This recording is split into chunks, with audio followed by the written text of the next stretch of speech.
The Dura Lube Big Kmart 400 is brought to you by the more than 2,500 AutoZone stores across America.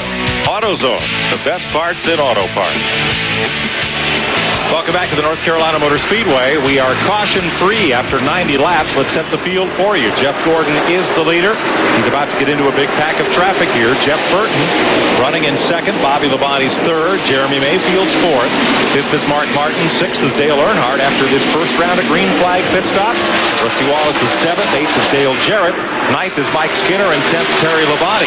Kyle Petty's 11th. Good run for Rick Mast. He's 12th. 13th, Steve Park. 14th is Kenny Schrader. Then Kevin LePage, Ward Burton, Jeffrey Bodine, and Ricky Craven.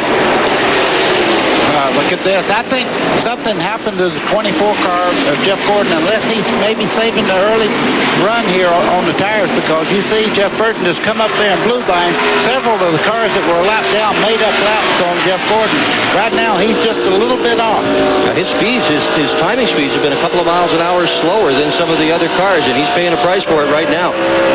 So Jeff Burton goes back to the lead, and you're in the third place car of Bobby Labonte.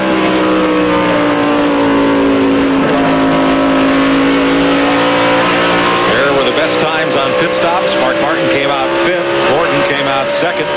Dale Jarrett eighth. Jeff Gordon with a rare crew change. Kevin Gilman is now on the front tires. Shane Parsnow has gone to the 25 car. They've still got most of the people who started with them in 1993. Sterling Marlin is slowing on the back straightaway. Now, he was just in the pits about 6 laps ago. Nascar timing and scoring presented by MCI WorldCom. The upper left of your screen. And looks like Marlin will be in. If I was to guess, I'd say he got a cylinder gone in that car, because he's riding around the bottom of the racetrack and did not come in the pit. And a good reason. Let me see if he turns on the back straightaway. No, he goes on around. The car must be on 7 cylinders right now. Tough break for Marlin, who had moved up into the top 10 after starting 27. Steve, what's the problem? Well, Mike, they seem to think it's either a dead battery or some kind of a carburetor problem, but it looks like they're going to look at the battery first. They had jack stands down as though they're going to pull him behind the wall, but now they're going to try and service him on pit road. So Marlin drops down to the apron of the racetrack as we ride along with the 75 of Ted Musgrave. New deal for Musgrave that was announced here today. We'll update John a little later in today's telecast, as Remington Arms now having this camouflage paint job on their car. They've worked with that NWTF on that car, National Wild Turkey Federation. You card-carrying members up here. Sterling Marlin goes on to pit road, and Steve Burns is there. And Sterling Marlin comes to the attention of the crew, Mike. They're pulling the hood pins. They're going to put the hood up. Never a good sign. Sterling Marlin is going to go ahead and change all 4 tires on his Chevrolet. You can see exactly what they're pulling some tape off from inside. Sterling can do little but sit helplessly as the cars go by him on the racetrack. Tony Glover is down here. We'll check with him in just a moment to get the exact details. Now they're in the left rear, inside that wheel well. They have to take off an access panel to get to where the battery is mounted. That's one of the things they suspect could be the problem. Yeah, it's got a metal plate, as you said, Mike, and they have to take that off and get the battery out. It's wrapped around in a rubber casing in there to keep it from shorting out. For the folks at home, their battery's up under the hood. Why are these batteries mounted here in the left rear? Forward bike. You want it as far away from the engine as you can have it, so you take it inside the frame rails there. Back for the lead. Jeff Gordon took it easy on the tires there. Now he's coming back. Gordon and Bobby Labonte looking for an opening there on Jeff Burton. You know, I wonder if that was exactly it, buddy. That Gordon was just being smart with those tires. Take it easy, break them in nice and smooth and nice and easy, and then off you go. You know, Dick, you've talked with Ray Evernham and listened to him on scanners before. It's just like he's driving the car. He'll get down there and he'll say, Jeff, I don't want you to burn those tires up. You can easily. Take it easy right now. If Bobby Labonte goes by on the outside there, the car looks to be really flying now. Jeff Burton, keeping the 99 on the low side of the racetrack, and Labonte goes past. Well, let's see him drive a wedge through this race traffic. He's running. Labonte looks really, really good. Both 15 cars of Joe Gibbs last week at Daytona had the same problem. Piece of the intake manifold broke off on both cars, wound up in the engine. That was the skip problem on both cars. One little piece. 102 laps complete here at the Rock. Bobby Labonte is the new leader over Jeff Gordon, Jeff Burton, and Jeremy Mayfield.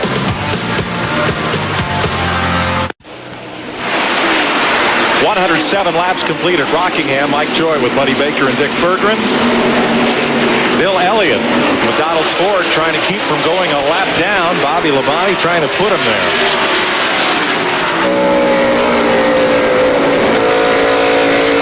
Well, they're back in the throttle in a hurry there. You could hear him pick the throttle up way back in the corner, barely into the corner.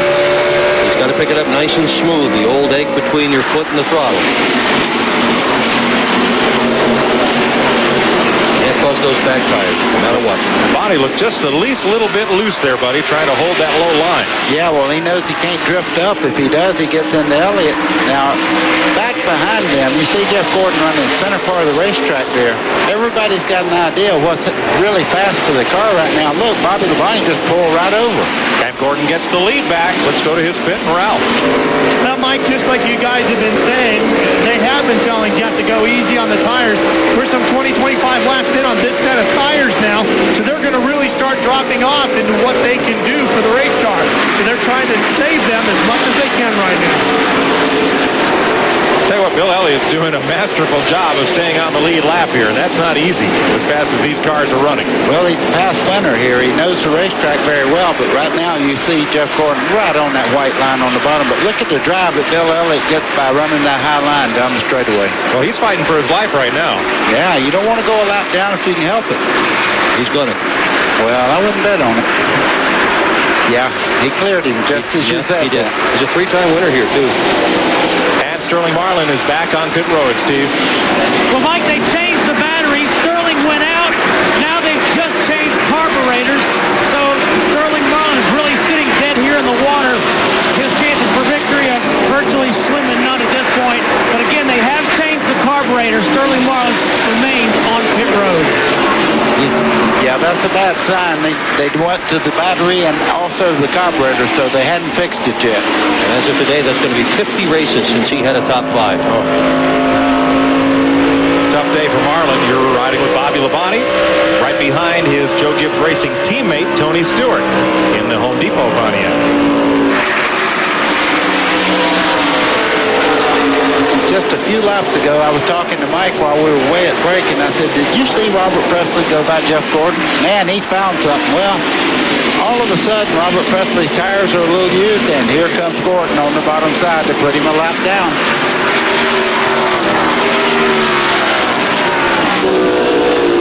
And now you ride with Jeff Burton. That's Gordon just ahead, lapping past Presley. Ooh, did they touch?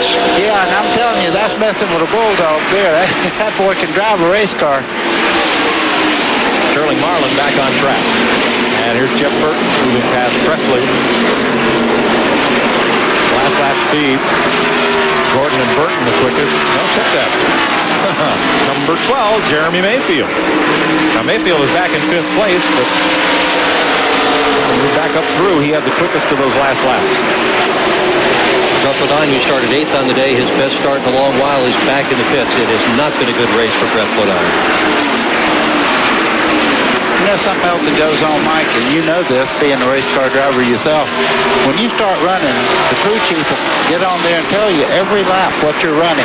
And if you go high or go low, he'll say, that was a good lap. Do that one over again. So they work in the pits just like the guy behind the wheel. The last thing my crew chief said was lunch is ready. Where's Ray Ray? All right, here, these two fellas have been battling it out these last 20 laps. Dale Jarrett and Rusty Wallace. They've been about that close for the last 20 laps. Guy on the outside has never won here at Rockingham, but he's been second 5 times. Guy on the inside's won here 5 times. 6th place they're fighting for. Yeah, on their way to the front. Both of them think they have good enough horses to win this race today. About as clear as you can hear a motor run. You hear Jarrett's motor there as he was going down in the corner when he picked the throttle up. That thing has a nice sound to it. Listen.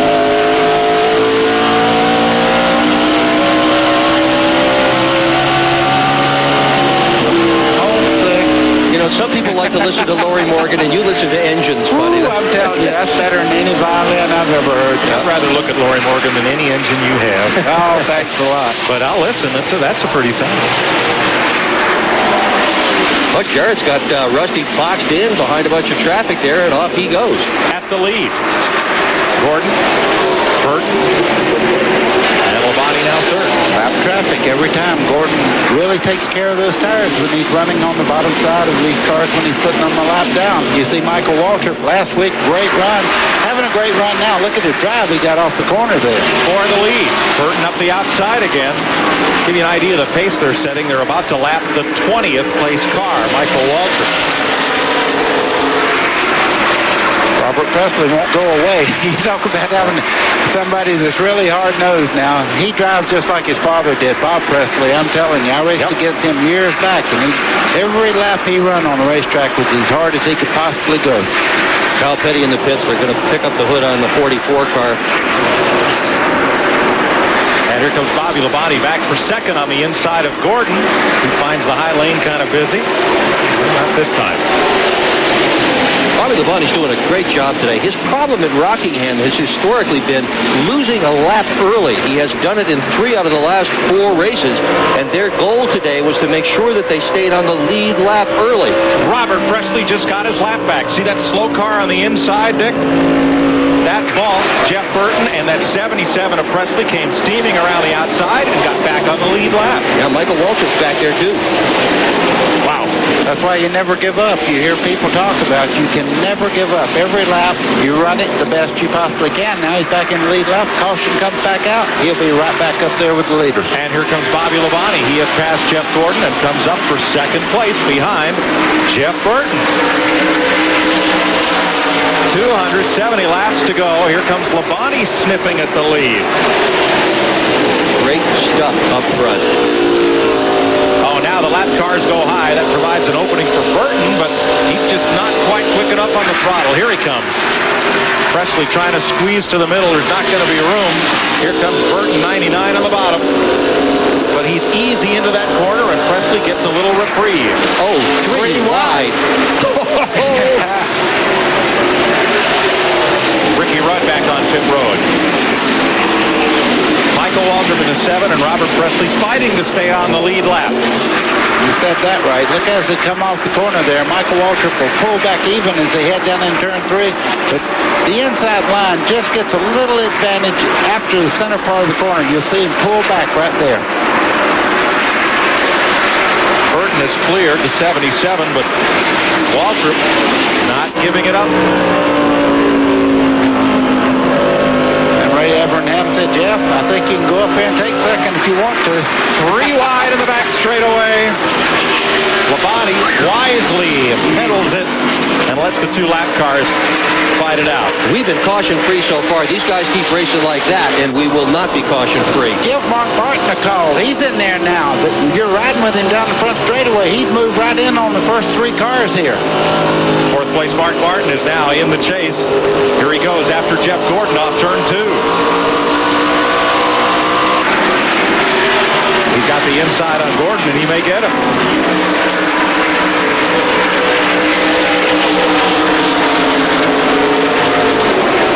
Michael Waltrip has gone a lap down, climbing the hill.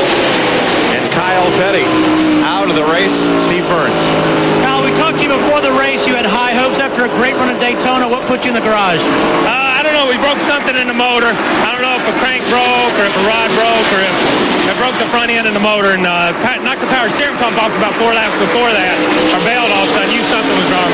It just broke. Are you done for the day? Oh, yeah. Yeah. We'll be back to Vegas. Kyle Petty out of it, 264 laps to go. I want to remind everyone that T&N Motorsports now offers officially licensed NASCAR merchandise. You can call toll-free at 1-877-TNN-1999. Jeff Burton leads Bobby Labonte and Jeff Gordon at the Rock. We'll be right back.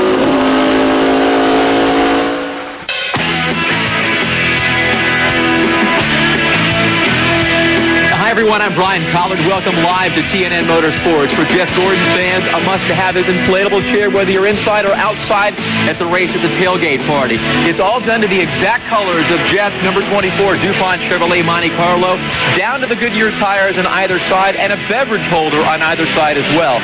$44.85 the price. Call us toll-free at 1-877-TNN-1999. Also available, this special Mark Martin die-cast package.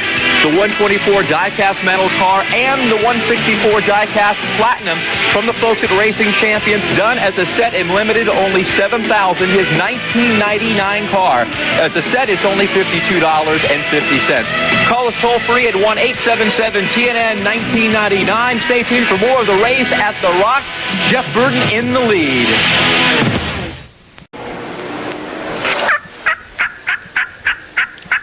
Remington Arms announced Friday a special National Wild Turkey Federation membership drive. That's Michael Tull, president of the NWTF, making the call. And Tommy Milner, president and COO of Remington Arms, helping to make the announcement. And the National Wild Turkey Federation is now featured on the hood of the Ted Musgrave-driven number 75 car. 135 laps into this race, caution-free at the Rock. Jeff Burton is your race leader. There's a look at Musgrave, who's battling there with Jeremy Mayfield. Ted has gone one lap down. He's in 24th position. Fewest cautions ever here, 2. March of 1974, October of 1992. That was only for 12 laps, 2 cautions. Made it a fast race at the Rock. Looks like these fellows are anxious to get on to the next stop. We are caution-free. Last lap for race leader Jeff Burton, 142.1 miles per hour. Sarah Evans joins us up here, sang the national anthem. Boy, did a great job. The fans were cold out here, but boy, they had a good time. Thank you. I was cold too. You've never been to a Winston Cup race. What do you think? It's awesome. Very exciting. I'm kind of really naive, though. I don't know what's going on, but I'm having a great time. Don't feel like the Lone Ranger. Y'all don't know what's going on either? Oh, no. We just have a good time up here. You got a CMT special coming up on Wednesday, March 3rd. Yeah, with me and Martina McBride and Lori Morgan and Mindy McCready. And we're all going to be singing and talking, and it's going to be a great show. And there's going to be an album that comes out with all the songs on it from the show. It's titled Girls Night Out. Girls Night Out. None of the three of us up here will have any idea what's going on then. That's right. Okay. There you go.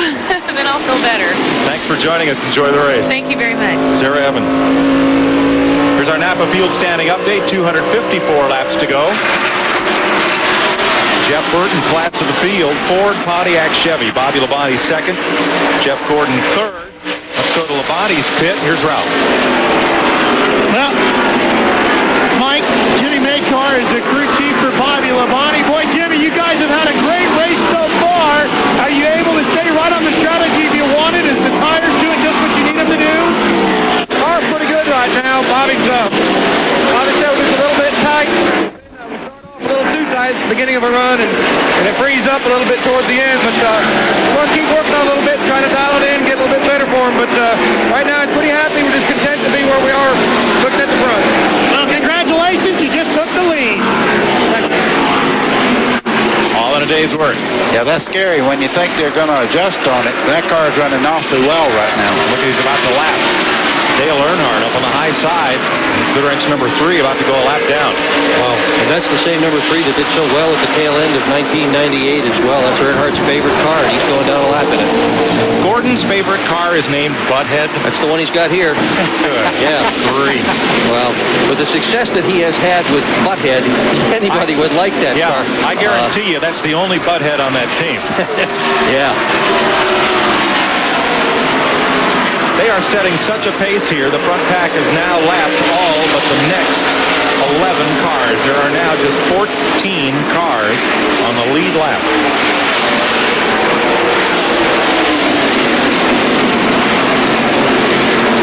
Kenny Wallace has just gotten back on the lead lap. He just moved up a bit. Nope, now he goes back a lap down. Okay, he was battling there with Bobby Labonte, trying to stay on the lead lap. Very dangerous to call somebody in front or behind the way they're sliding around on the racetrack right now. Now, Ernie Irvan got real loose a lap ago. Let's show you in replay. Okay, that's it. Watch the 36. When it breaks loose, he starts up towards the wall. Maintain control, but boy, you talk about trouble. When you can see it from here, it's 50 times as bad. Dale Earnhardt coming into pit road. After he gets a lap down, they are quickly in for right side tires. You got him. You got to get some speed back in that race car, or it's going to be all done and over with. Make that 4 tires. Yeah. Well, he's won races before after going a lap down. See him knocking the excess rubber out of the grill there as he starts. That's one problem here. You wear tires so much that it stacks up in the front grill work there. They were 3 wide a moment ago for second place with Gordon and Burton. And now Mark Martin is right behind those two. There they are. Boy, Jeff Gordon is awesome right now. When he wants to go, he just goes up there and passes these guys at will. 13 cars on the lead lap. Jeff Burton's pretty awesome right now as well. He seems to be able to stay at the front no matter what. And there's his partner, his pal, his teammate right behind him, Mark Martin. I'd say Mark Martin right now is going to give him a little driving lesson as he goes right along the white line there and pulls even as they head down the front straightaway. Well, look at the arm out the window. Yeah. See Burton waving him by. Go ahead, he says. Yeah. So if you caught me, I want to know how you caught me and why. Well, maybe Burton will try running the line that Martin is running as Mark moves up to 3rd place. 147 laps complete at the North Carolina Motor Speedway. There's your leader, Bobby Labonte's Pontiac, over Jeff Gordon's Chevy and the Fords of Burton, Martin, and Mayfield.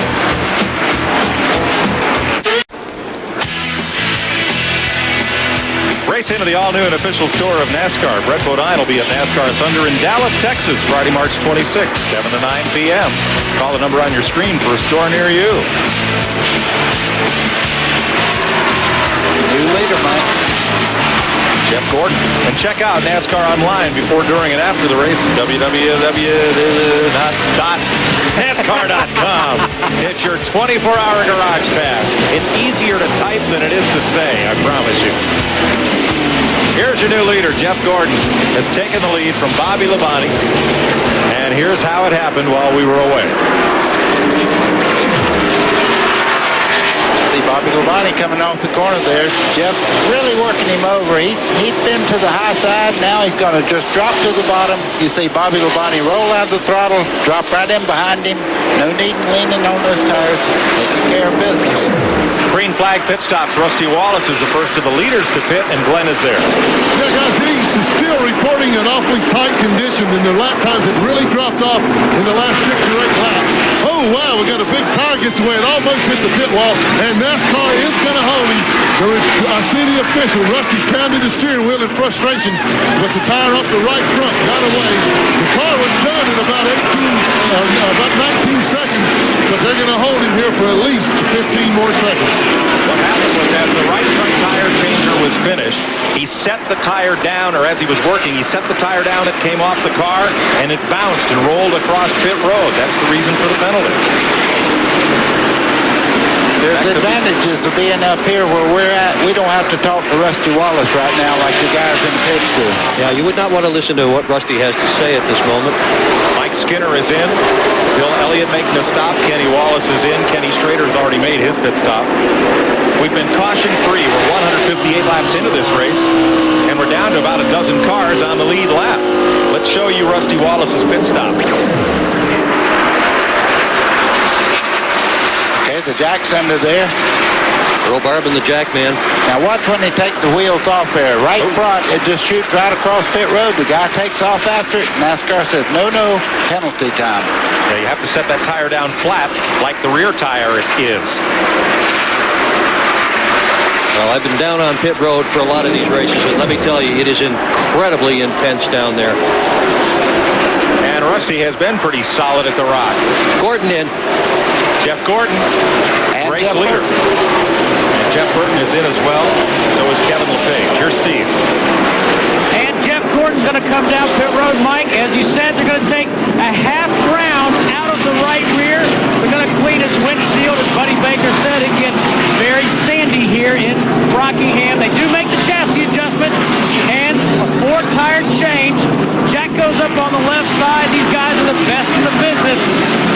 And he's down. Let's go to Glenn Jarrett. Okay, thanks, Russ. Same thing down here for Jeff Burton. His car also tight. They took about a round of bite out of the right rear. 4 tires fueling the car. He's down and away. Wow, great pit stop. We got it in about 18 seconds. Bobby Labonte is in. Mark Martin, Dale Jarrett, Ted Musgrave. Here's Ralph.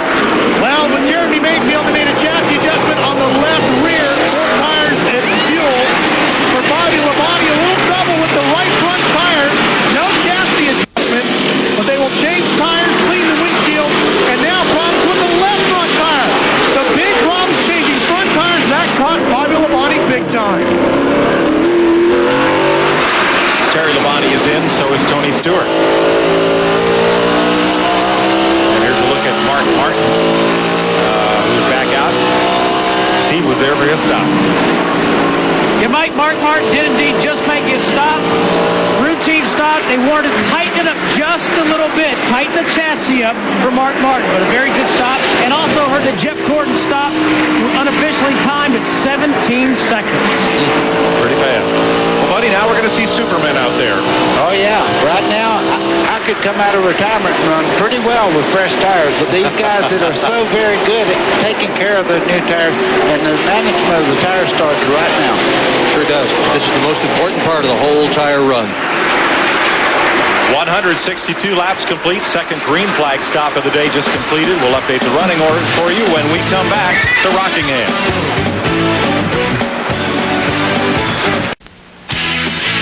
TNN Motorsports coverage of the Dura Lube Big Kmart 400 is brought to you by Home Depot. Change drill bits up to 50% faster with DeWalt's Rapid Load Quick Change Accessory System. And by Polaris ATVs. If you're going to ride the best. Polaris. Jeff Gordon just had a killer pit stop, so he's able to run a pace and let some of these other cars by him. Robert Presley got back on the lead lap, so did Kenny Schrader. Here comes Bill Elliott, and Gordon just doesn't seem to be too concerned about cars that are passing him. Exactly right. The one he's worried about is in the mirror. Mark Martin's running second right now, and as long as he's back there, why burn the tires up? The other one he better worry about in his mirror is Earnhardt, who is 10th and back on the lead lap as well. There's your pit summary. It shows that Bobby Labonte lost 2 spots in that green flag round of pit stops. Mark Martin gained 1 of those, and so did Jeff Burton. How about Bobby Hamilton having that problem, coming in 8th and coming out 16th? And Mike Skinner picked up 6 spots with a quick pit stop from Larry McReynolds' crew. 18 cars are now showing on the lead lap. There may be a couple of those in there that have not yet made pit stops, like Ricky Craven. Now there is the second place car, Mark Martin, the Valvoline Ford. Trying to close in on Jeff Gordon. The last time they ran here at Rockingham, they had much shorter rear spoilers. They were about 1.5 inches shorter, in fact, and the front valence was a lot higher off the racetrack. NASCAR lengthened that spoiler, dropped the valence down, and what it's apparently done is let the cars stick a good bit better. The result, a very competitive race, particularly up front. Let's go to Glenn Jarrett with our AutoZone Tech Fact. Guys, you're looking at Rusty Wallace pitch. Every time that a driver comes in, changes tires, they have a tire specialist. This is Jason Poole with the number 2 team. What he does, he takes a scraper and he scrapes an area out across the top, the surface of the tire here. You can see these little holes right here in the area that he has scraped. Those are wear bar measurers. What they do is they come in after the tire's been taken off, they calculate the number of laps, and then you can see him writing down how many 30 seconds of tread is left on that tire after he's been running. That gives them their tire wear. If the tire is wearing a little unevenly, let's say that it's wearing more on the inside than the outside on the front tires, then they may be able to adjust that. Not much you can do about it on the rear. But this guy's job is very, very important. He is one of the key guys on this team, particularly after a pit stop. Give them an idea of what those tires are doing on the racetrack. Thanks, Glenn. Rusty's running in 10th place after that penalty on pit road for the tire rolling across the racetrack.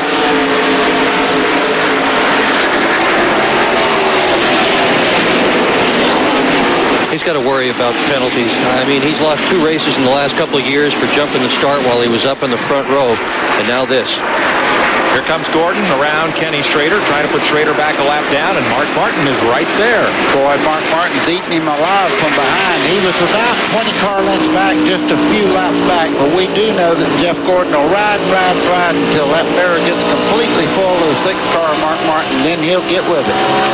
Remember that the driver who leads the most laps gets an additional 5 bonus points. 177 complete.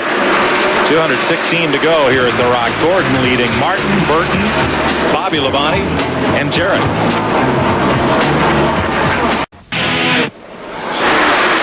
Welcome back to the Rock, where we've had 2 lead changes while we were away. Jeff Burton just took the lead away from Mark Martin. Martin drove past Jeff Gordon and all like they were kind of stopped. And Mark tried to check out, but Burton has hung right with him and gone by. Let's show you the lead changes. Well, you see, drifts up there under the 43 car there of Andretti, and I mean, Mark Martin just powers by right behind Gordon there at the 99 car. He got by too. And then Jeff Burton takes Mark Martin to task. He's going to lead a few laps. Was that a power move or what? That's called teammates. Or was it a gimme? Yeah. You know, and returning the favor that Burton allowed Mark to lead earlier. Looked there like Burton just rolled out of the throttle early. Or rather, Gordon rolled out of the throttle early to allow Burton to scoot underneath.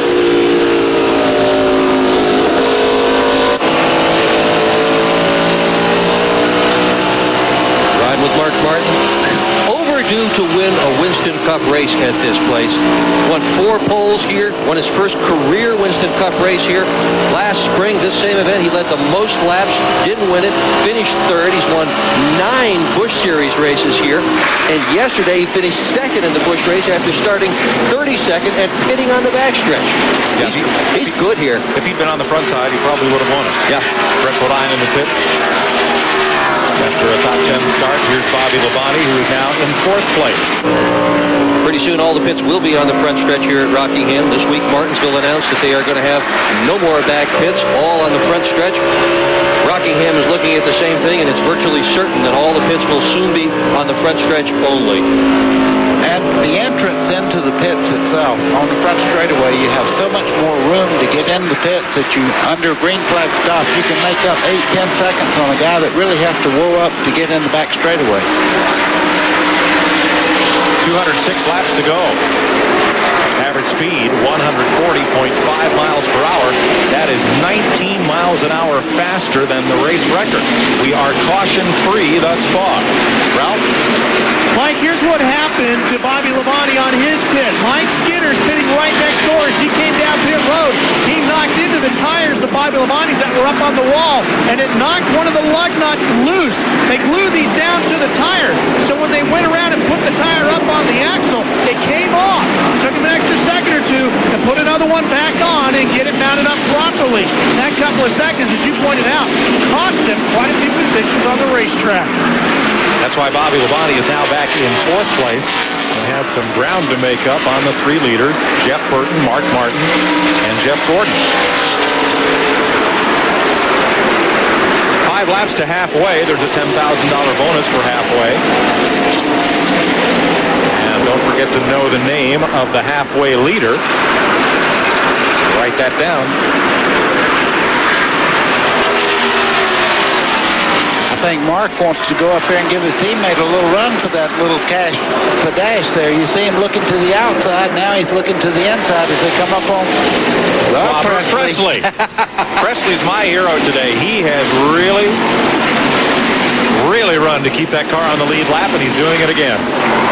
Started 40th today. He's in the back pit as well.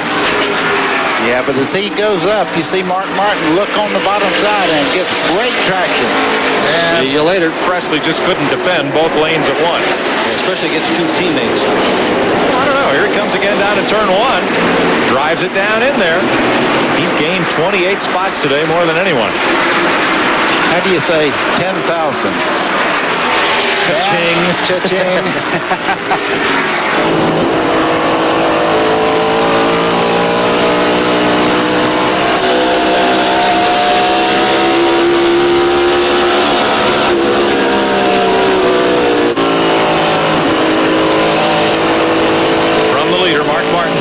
at Jeff Burton.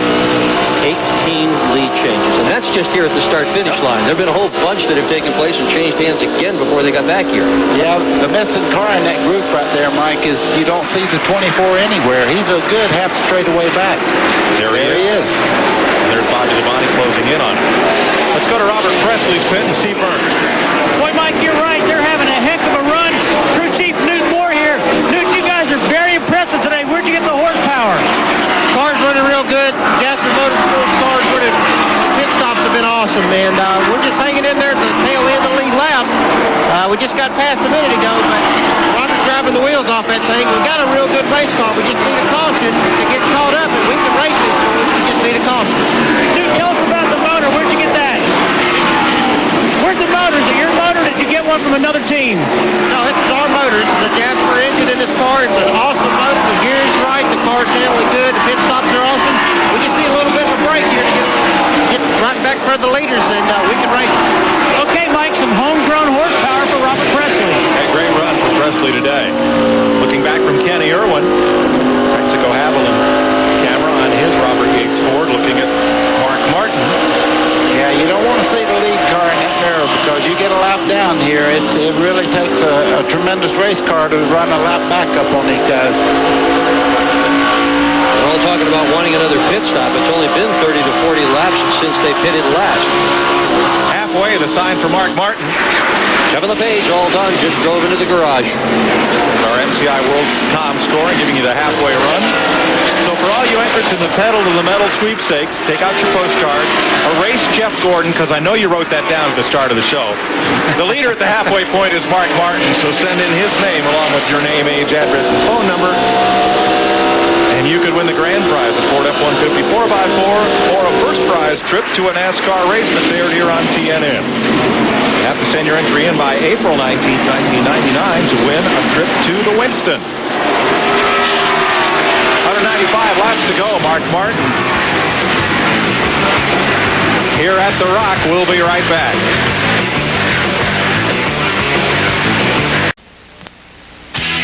This TNN Motorsports telecast of the Dura Lube Big KMart 400 is brought to you by Napa Auto Parts. Napa, we keep America running. And by H&R Block. We know. Do you? Rusty Wallace is trying to stay on the lead lap here. Remember, on his pit stop, that tire rolled away. He took a 15-second penalty. Here is what he lacks from going one lap down to Jeff Burton. Boy, less than a half a turn there. Burton has really turned it up. You can see that penalty really took Rusty and put him in a bad spot. Here are the cars on the lead lap. Jeff Burton is your leader. Mark Martin has now dropped to second. Jeff Gordon is third. Bobby Labonte in fourth. Dale Jarrett in fifth. Jeremy Mayfield sixth. Terry Labonte, Mike Skinner, Jeffrey Bodine, Bobby Hamilton, Rusty Wallace are the lead lap cars. There's Mark Martin, your second place car. Give you an idea of the interval. Now let's look for Jeff Gordon in third. You see Robert Presley, who's just gone a lap down. Third place, Jeff Gordon.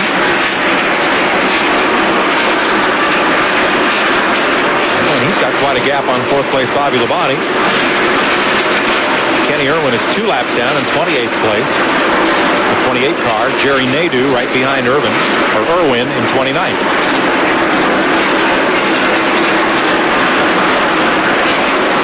There is Ward Burton, former race winner here at the Rock.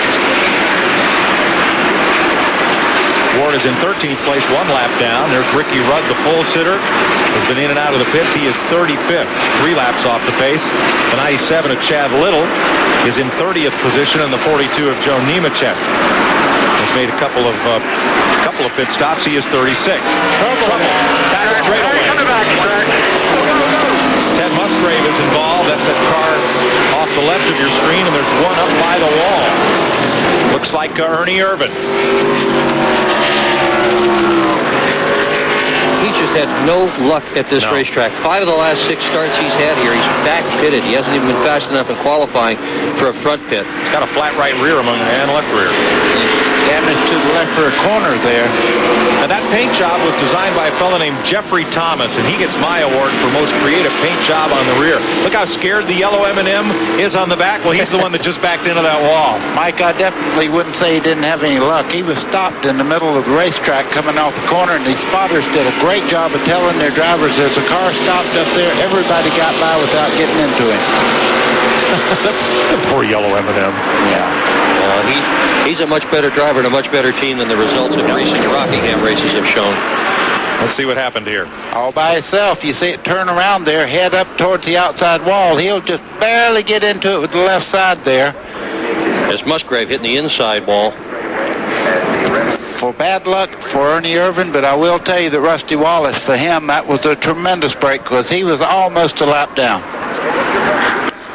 And here is Ted Musgrave. You can see the rear end is really bent askew because he's crabbing it down the pit road and headed for the garage. Well, lead lap cars, here they come. Now let's ride with Ted Musgrave. There's Ernie Irvin. Oh, he just starts wiggling right by himself, it looks like. Buddy, we've said many times on these telecasts, as you come off turn 2, the transition from the corner to the flat is so abrupt. Is that what caught Musgrave? That and the banking over there, when you jam the brake on, it throws the back out, and then you chase it, and you sometimes get behind on your steering just a little bit. Mike Skinner, Rusty Wallace, Bobby Hamilton, Terry Labonte, Jeffrey Bodine, Jeremy Mayfield, virtually all the lead lap cars on pit road.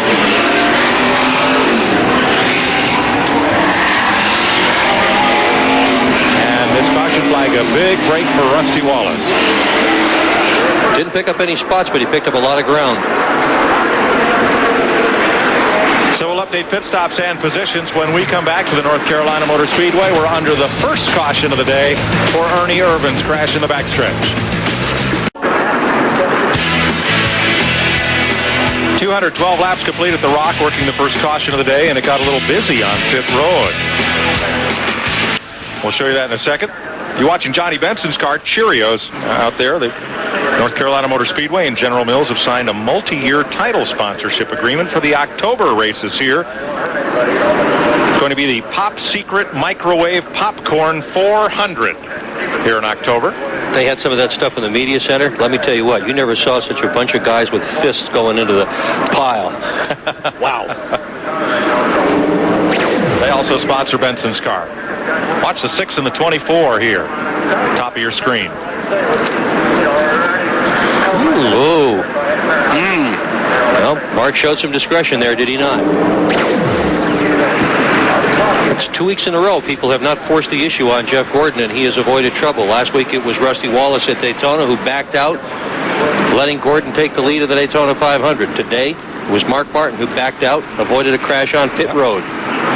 Want to welcome the nation's newest NASCAR fan, Nancy Ballantyne Neal, niece of the Nashville Network's Nancy Neal, and namesake, born to John and Ruth today in Nashville. How do you say, Nah, let's go to Glenn. Okay, guys, Buddy, you said this was a great break for Rusty Wallace, and indeed it was, but also it was a great break for some of those other cars that had fallen way behind the leaders, and it gave everybody a chance to adjust the car. Jeff Burton came in. He's got a great race car. They still took 2 rounds of bite out of that car in addition to giving him 4 tires and fuel. Dale Jarrett's crew had a great pit stop, about 16.8 seconds, got him back out in 4th position. They made chassis adjustments on his car as well. Jeff Gordon, as he came down pit road, he came in behind Mark Martin. The car had been pretty good. It was starting to come to him on long runs, but it was a little loose coming off the corner.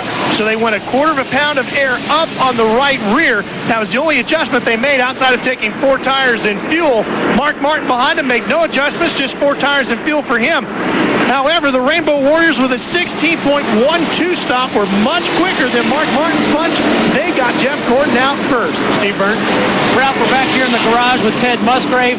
Ted, first tell us what happened. Secondly, your crew's hard at work. Can you get back out?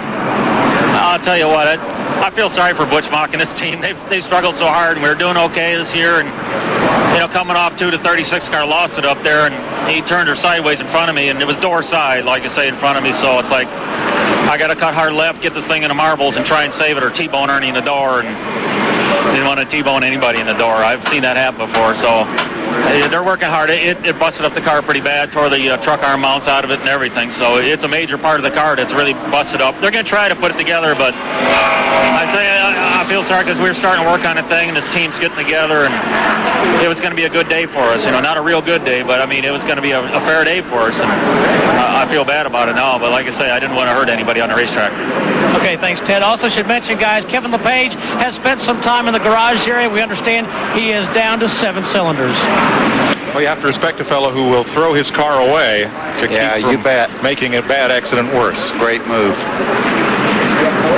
We're under caution, the first one of the day here at the North Carolina Motor Speedway. We'll be right back.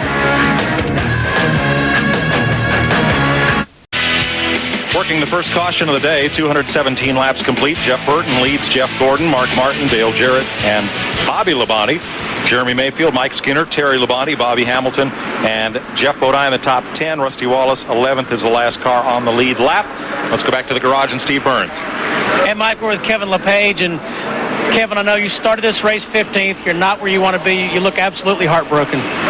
2 years in a row. Last fall, we had this Prime Star Taurus running pretty decent, and lost the motor, first car out. Fortunate enough today, we went first car out, second car out. And I'll tell you, James Ince built this great, brand new race car. We need to have a better motor program for the Prime Star team here at Rockingham. I mean, two years in a row, and first car out, second car out. I mean, really disappointed. I mean, we had a good start to the season last week, and downhill this week. So we'll get them next week at Vegas. All right, thanks, Kevin. Let's go to Ralph Shaheen. Well, Jimmy Fennick is a crew chief for Mark Martin. Jimmy, you led early on. Now you're running in third. What do you got to do to win this thing today? I don't know, Jeff Burton's awful tough here, and we'll have to just see what's going to happen. Our car, long run, gets a little bit loose, but like I say, it's pretty fast. We're pretty pleased right now. Mike, at one point, we heard Mark Martin say on the radio, anything you want to do, Jimmy, you're the master here. He's right now in third place behind his Roush stablemate Jeff Burton and Jeff Gordon. Let's look at Mark Martin. That blue car belongs to Junie Dunleavy, the gentleman from Richmond, Virginia, who's been a NASCAR car owner for 50 years. Over the winter, he made a deal with a company called Big Daddy's Barbecue Sauce to be his season sponsor. Big Daddy's brought their driver, Mike Harmon. What they didn't bring was a check. Dunleavy brought his car to Daytona with no decals on it, said no check, no decals. No check came. Mike Harmon time trialed the car, no check. Mike Wallace got in the car, ran the Daytona 500 AccuTurn, a company in Richmond that makes machines that turns brake rotors, jumped on board. A longtime friend of Junie's to sponsor them here, and Pep Boys are on board. Big Daddy's has left a bad taste in the mouth of a lot of folks in this garage area. But Junie Dunleavy needs a full season sponsor. And it could be Pep Boys. They're looking hard at this car, and the car owner, Junie Dunleavy, is as popular as any of the drivers in this field. It'd be a good move to see your name on the back of that car. Let's remind everybody, TNN Motorsports now offers officially licensed NASCAR merchandise at 1-877-TNN-1999.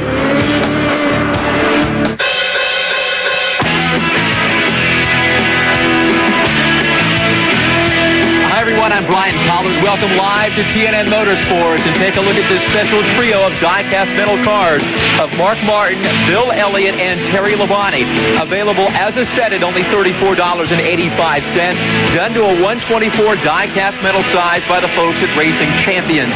Call us toll-free at 1-877-TNN-1999. And the very unique and one-time race paint scheme only of Jeff Gordon's Chrome Illusion from the Winston back on May 16th, 1998. A 125 die-cast metal car from Action Performance at $38.50. And the Tahoe counterpart, this is also done in a 125 die-cast metal size with that famous number 24 and the 50th anniversary logo there at $47.50. Call us toll-free at 1-877-TNN-1999. Stay tuned for more of the race. Jeff Burton in the lead at the Rock. We've just gotten the restart here at Rockingham. We're back under green, and Jeff Burton has taken off. He has about a 10-car length lead on Jeff Gordon in just 3 or 4 laps. Mark Martin in third. Dale Jarrett is up to fourth. You know, in races past, Dale Jarrett's gone out there and he's been the rabbit boat, so to speak. Today, very, very patient, and he seems to have a good car right now. That's what the jet blowers were doing just a second ago, blowing some of this rubber off. You can see the buildup there. See it going by. You don't want to get a tire out there because you don't have any traction whatsoever because of that excess rubber. That's just little pieces of rubber that wear off the tire every lap, just like if you were using a pencil eraser. That's the stuff you have to blow off the page. But if it sticks to the bottom of your tire, it's only that little bit that's going to hang on to the racetrack. And that's not a full tire patch that's down there, and that's a real problem. You can lose the car in a heartbeat in a deal like that. Look how close to the wall. Oh. 11 cars are on the lead lap. And 13 more cars are one lap down that caught a lap down during that long run of green flag racing from lap 1 to lap 208. Race for 5th place. Bobby Labonte in the green car there, and just behind him, Jeremy Mayfield in the 12. Those two have been in the thick of it all day long, right up in the front 5 or 6 cars. And another car to keep your eye on just behind this bunch right here. Mike Skinner's running along there, and he has a guy. If it comes down to doing the right thing on the last pit stop, I wouldn't want anybody better than Larry McReynolds calling the last pit stop. So, buddy, look as they go into turn 1, and look what's changed. They're all going to be right down on the bottom of the racetrack once again, hugging the low line. Do you think new tires might have something to do with it? Yeah. But the driving styles are different. They're not letting that car drift up in the corner. They're just hugging the bottom. For just right now, it'll change in just about 15 more laps. You'll see that they'll be using the whole racetrack up. They tend to run higher in 3 and 4 than they do in 1 and 2. 1 and 2 are only 22 degrees, and 3 and 4 are 25 degrees. You wouldn't think 3 degrees would make all that much difference, but they do as far as the line is concerned. Burton right on the bottom. At www.tnnracing.com, you can also follow today's race with in-car and scanner bites and more. 163 laps to go. We've talked a lot today about tire management, taking care of your tires. To a driver, what does that mean when you say, take care of your tires, manage those tires? You have to be able, for an average of about 80 laps, 85 laps, to be able to run a speed that's a good speed for that segment. Sometimes, you know, I watch Mark's awesome. You know, he lets off real early, getting in the corner, gets in the gas real early, and really concentrate on making his car work center out. Every time you spin that tire, you're taking like another good turn off it, you know. And so you just got to really be careful and really know when that thing's on the verge of spinning the rear tires or slipping tires. But throughout that race, you're going to be making adjustments and making changes, and it's all based on the way that the driver is driving the track. That's neat because a lot of times during the race, your car is going to work good up high. Sometimes it's going to work down low. Sometimes it's going to be up high at one end, down low at the other end. At the top of the racetrack, you tend to wear the tires a little bit less. You can probably run faster on the bottom of the racetrack for a certain amount of laps.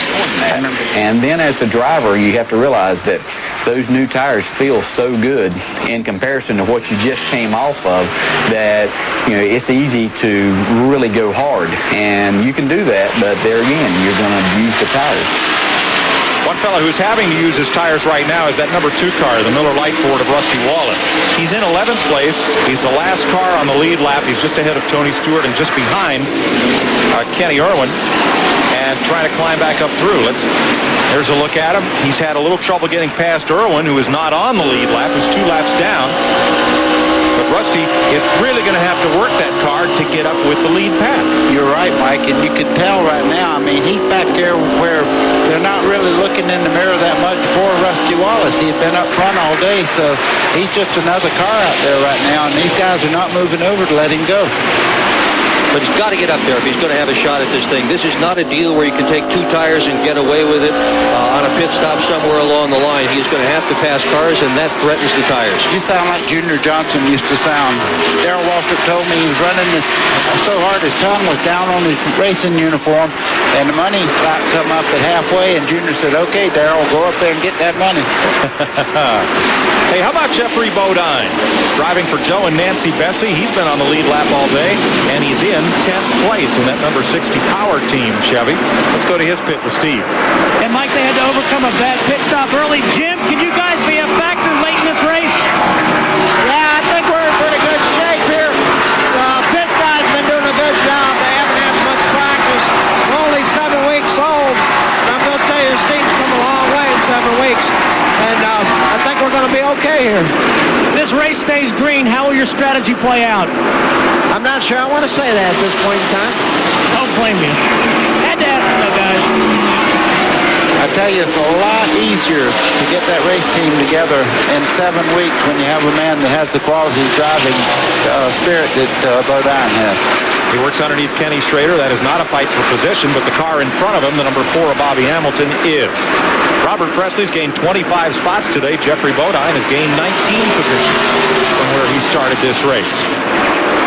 Remember the great run Buckshot Jones had at Dover last year? That number 60 car is the same automobile. They bought it from the Stavolas. It's amazing they're doing this well. I mean, literally, Jim Long said if the team is only a few weeks old, and to have a team this young running this well is a remarkable testimony to Joe and Nancy Bessie, as well as to Jeff Bodine and Jim Long and all the rest of the guys on that team. Quiz time. Have you ever seen Jeff Bodine, or Jeffrey Bodine, should I say? Have you ever... Trouble on front. Boy, 77 Presley almost wrecked big time. With Kenny Schrader and Rusty Wallace right in the middle. Boy. Somehow they all saved it. Doctor? I scared you, didn't I? Valium. Sorry, Professor Baker. Okay, we're back in class now. I've never seen Jeffrey Bodine have a bad run in any car. He really makes the race car go. Watch this. Okay, they make contact right there. You see Schrader straight ahead, but wow, Presley was in trouble there. Rusty Wallace went way down on the low side of the racetrack in the 2-car. That could have been big. Robert Presley's had an interesting day. Yep. He is just off the lead lap in 15th place. And coming back. Now, he and Schrader are fighting for position. Schrader is 14th in the score, number 33. You know what, Mike? Fighting is the right word. Yes. This is getting aggressive now. Rusty's saying, let me get out of here. Yeah, he didn't want anything to do with that. Look at Tony Stewart. Yeah, Tony Stewart is part of that battle as well. Stewart is the 16th place car, 1 lap down. That orange car, number 20, going down on the flat, almost going into turn 3 there. Hard to believe this is only Tony Stewart's second ever Winston Cup start. Now, Dick, tell me about the difference between the ex-open wheel drivers you talk to, the ex-dirt track drivers you talk to in the garage, and the ex-pavement short track drivers you talk to about this racetrack. It's kind of neat, Mike, because I've told almost all of them. And the guys who have run dirt, when I talk to them about how abrasive it is in the turns, and I ask them, have you ever actually been out there, gotten down on your hands and knees and felt it? And the sprint car drivers, guys like Tony Stewart and Jeff Gordon and Schrader all say, oh yeah, I've been out there. And that's because reading the track is ever so important in dirt track racing. The pavement guys, hey, the majority of them haven't any idea. They just know this place is abrasive. They know there are several lines, and that's it. But they haven't gone out and actually felt the racetrack or gotten down and seen it up close. This is a great battle for 13th place, the 33. Schrader, the veteran. Number 20, Tony Stewart, the rookie. And just behind them, Earnhardt soldiering along there. Been in trouble most of the day as far as the car really hooking up for him. But he is also part of that battle. He's the 17th place car. Lap down. A lot of 1 lap down cars today. 11 on the lead lap. 13 cars, 1 lap back. 147 laps to go. We've only had 1 caution here at Rockingham. That one for Ernie Irvin. Spin, and he collected Ted Musgrave in it. We'll be right back to Rockingham with Jeff Burton leading after this.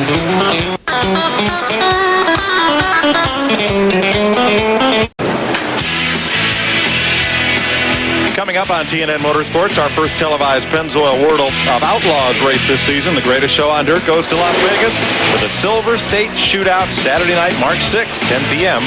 Eastern and Pacific time here on TNN Motorsports. Mike, all you have to do is give Jeff Gordon about 20 laps into a run, and buddy, he comes on. He's right on the back of Jeff Burton now as they go down in turn 3. He's picked it up some. In the modern era of Winston Cup racing, Cale Yarborough was the first driver to win 4 straight. He did it in 1976. Darrell Walker in 81. Dale Earnhardt did it in 87. Harry Gant in 1991 and Bill Elliott in 92. Mark Martin in 93 won 4 in a row. Jeff Gordon in 98, and he has now won the last 3 races. The first driver ever in NASCAR to win 4 consecutive races was Billy Wade in 1964. He was driving for Bud Moore in a Mercury. My favorite saying, modern era. What is that? Well, it was since they reduced the schedule from 60 or 70 some races a year down to approximately 30. That is defined by NASCAR as the start of the modern era. In the last 10 races at Rockingham before today, Jeff Burton had led a total of just 37 laps. Now, he has led 145 right here. And he let his friend take the lead. Jeff Gordon back in the lead again. Burton's got a bit of a wiggle in that car. The shot after Gordon went by, Burton's car just wiggled on him.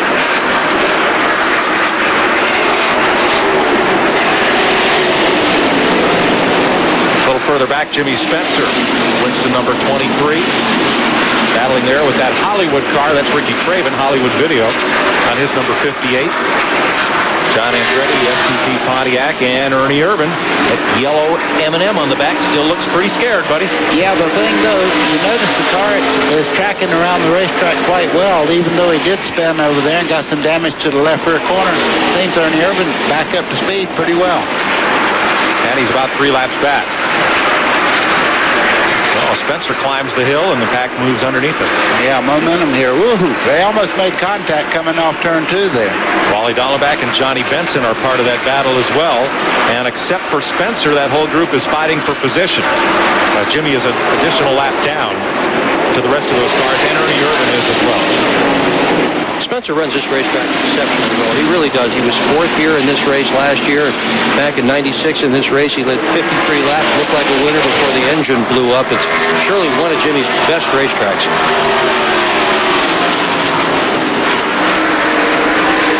135 laps to run. Ricky Rudd, the pole sitter, lost the handle. He is now some 4 laps down. What is it with Jeff Burton, the second-place car? Glenn? Well, Mike, remember when he made that pit stop, and I told you he was running second at that time. He came out first after the stop, but they made a major 2-round adjustment in the wedge, the bite of the car. He'd been complaining tight all day. When a car takes off like Jeff Burton did at the beginning of that run there when they retook the green, he ran off and left everybody. Then he starts coming back to the field. Generally, that's a sign that the car's getting just a little bit looser. That may be the reason we saw him wiggle a while ago. Frankie Stoddard, the crew chief, said, "No, he's okay. He's just riding right now." But I believe they may have over-adjusted. That's just my opinion. Ralph? Glenn, everything is going great down here for Jeff Gordon's crew. The only thing Jeff has radioed in about recently is at one point he thought he smelled something burning. Ray Evernham, the crew chief, radioed back out and said, "Don't worry about it. It's probably just the excess rubber that is built up inside." With so many marbles out on the racetrack, you can actually scrape pounds of the stuff back out of the wheel wells. Mike, as you know, when the race is done, pounds of the excess rubber just builds up inside the engine bay. If something gets on something hot, it can burn. The driver can smell it inside. They're not too worried about it right now. Also, the exhaust on these cars comes down the side of the car, and every once in a while they kick a piece of rubber back in between the exhaust and the body panel itself, and it'll smoke and stink like you wouldn't believe. As you're watching Gordon and Burton lead all these laps, would remind you that the leader of the most laps has not won a race here since Jeff Gordon did it back in 1995. The tough racetrack to win on, and you can lead lots and lots of laps and not win the event. Gordon way up in the wall. Exactly. He didn't do that on purpose. He went completely up into the gray part of the racetrack, almost hit the sign that says The Rock right in the center part of the corner. Working on the 22 of Ward Burton, winner here in 1995. Ward is 2 laps down in the Bill Davis Caterpillar Pontiac. Well, I might have to take that back. He did it twice already in a row. He's running 3 and 4 very, very high. Gordon says one of the fun things about this racetrack is that he really enjoys the process of searching for the best line. He did it in sprint cars. He was very, very good at it. And to him, that's fun. Going upstairs, downstairs, in the middle, halfway up, 3/4 of the way up. Just find the best way to run the racetrack. It's fun as long as you're leading. Oh, yeah. You start going backwards and you have to run all over the racetrack like that, and you see the leader going away, no fun at all. 7th place just changed. Bobby Hamilton moved past Jeremy Mayfield as we watch the leaders, Jeff Gordon and Jeff Burton. 265 laps complete here at the North Carolina Motor Speedway. We'll be right back with you live on TNN.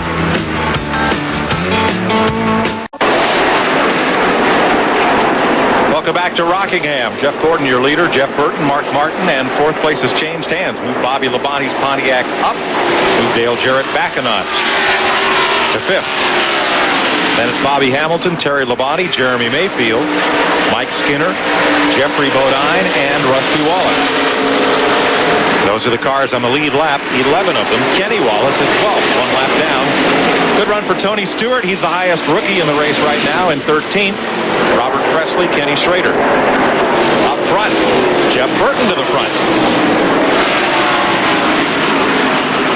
Well, they've switched back and forth. One a lead for a while, and you see the 24 there. He's drifted back a ways. Now Mark Martin's fighting on the inside to try to take 2nd place away. So Gordon, who was leading just a lap or so ago, now finds himself in a fight for 2nd and continues to run that very high line out of turn 2. I wondered if Gordon and Martin were going to split Ricky Rudd. Martin was real smart not doing that. Mike, you know, you've been here in the late afternoons. A lot of times, visibility becomes a problem as you go along. Later on in the day, these guys are going to have to, Earnhardt very high in turn 3. I think he might have scraped the wall, buddy, right between turns 1 and 2. Here he heads off into 3, but he was way, way up the hill, as was Rusty Wallace a lap ago. If there's any damage on the car as he comes around, he may not have scraped it, but it sure was close. See him on the outside there. He gets right up against the wall, and he may have touched it. I saw a little smoke off the right rear corner there. He didn't touch it. He sure blew up some dust, didn't he? Yeah. You know, they must have made the announcement a few minutes ago of the new sponsorship for the fall race. I smell popcorn. I do too. Yeah. And that's not a build-up against the header, buddy. Yeah, that's exactly right. Yeah, Pop Secret. It's going to be the Pop Secret 400 here at the Rock in October. There's Earnhardt again, that high line. Jerry Nadeau works his way underneath in 27th spot in the Harry Mellon's Cartoon Network. See Darrell Waltrip there just behind him. These guys are racing each other right now and having a big old time. Yeah, Darrell is in 28th place. Another lap back. 119 laps to go. 1 caution flag. If this pace continues, we'll have a race record. And Burton puts Earnhardt another lap down. That's why I guess the 66 there, Waltrip picked up the pace a little bit. He got by Earnhardt. Bobby Hamilton's been moving up. He's up to 6th place now. Let's go to Steve Burns. And we're Gary Dehart. Gary, you're new to this race team. You guys have been very consistent in this race all afternoon. Gary's pretty good right now, but I think he's a little bit off with this set of tires we just put on. We had a wedge adjustment this time here. I don't think it was the right thing to do, but we'll get it better in just a little bit. He's really happy with the car. All right. Hey, guys, we should remember Bobby Hamilton has 3 straight top 10 finishes at this track and 1 here in the fall of 1997. Trouble. Here we go. Jerry Nadeau spinning down through the infield. Starter has the caution flag in hand, and it's out for the 2nd time today. Leaders coming around, and we are under caution. And one car, Earnhardt may have hit the wall. He must have up there in turn 2. Yeah, smoke. Look at the right front corner. Yep. A lot of damage to the front. The caution is for Nadeau. And look at There's that right front down. Yeah, and right rear. And the right rear. You can see the concrete dust all over it there where he's pancaked into that wall. No question as to whether he hit it this time. And it has been a tough day for the 7-time national champion. Well, he won 2 out of 3 at Daytona, second in the Daytona 500, and just has had a tough day today. Went down 2 laps, and now he's hit. Tire mark and the number on the left side as well. Well, that's pretty normal, but... well, for some people. Yeah. Yeah, he's limping it in. He's got flat tires on the right side, so he's going to have trouble even keeping up to the pit road speed limit. Well, he's trying to turn it, and you could tell by the angle of the front wheel there that he's got a broken tire out in, and it's not turning for him. Oh, he's going behind the wall right off. If he can. And they've opened pit road with Earnhardt stuck sideways on it. See the wheel turning out to the right, and he's going left. Somebody told Earnhardt to get out of the way, and that's just what he has done. He was sideways on pit road, and instantly, just as that happened, pit road opened. Everybody's in. Yep. Everybody on the lead lap makes pit stops this time. Oh, he can't make it. No, he can't steer the car. Earnhardt trying to get behind the wall as everyone pits. Looks like 4 tire changes amongst all the leaders. On your left are the 3 leaders as they came onto pit road. Burton on top, Gordon in the middle, and Martin down low. Quick stop for Jeff Gordon again, and he will win the race down pit road. Mark Martin will come out second. Jeff Burton will come out third. Bobby Labonte, Dale Jarrett, Jeremy Mayfield, Mike Skinner, Bobby Hamilton, Terry Labonte in that order. Jeffrey Bodine and Rusty Wallace. Was that graphic right on Gordon? 15.9. It was so fast. Some of the teams were just coming around to the left side when he pulled out. Earnhardt now has taken his car to the garage, and now the cars that are a lap or more down have come to pit row. Second caution of the day. Jerry Nadeau spins. Dale Earnhardt hits the wall, and we're under yellow at the rock.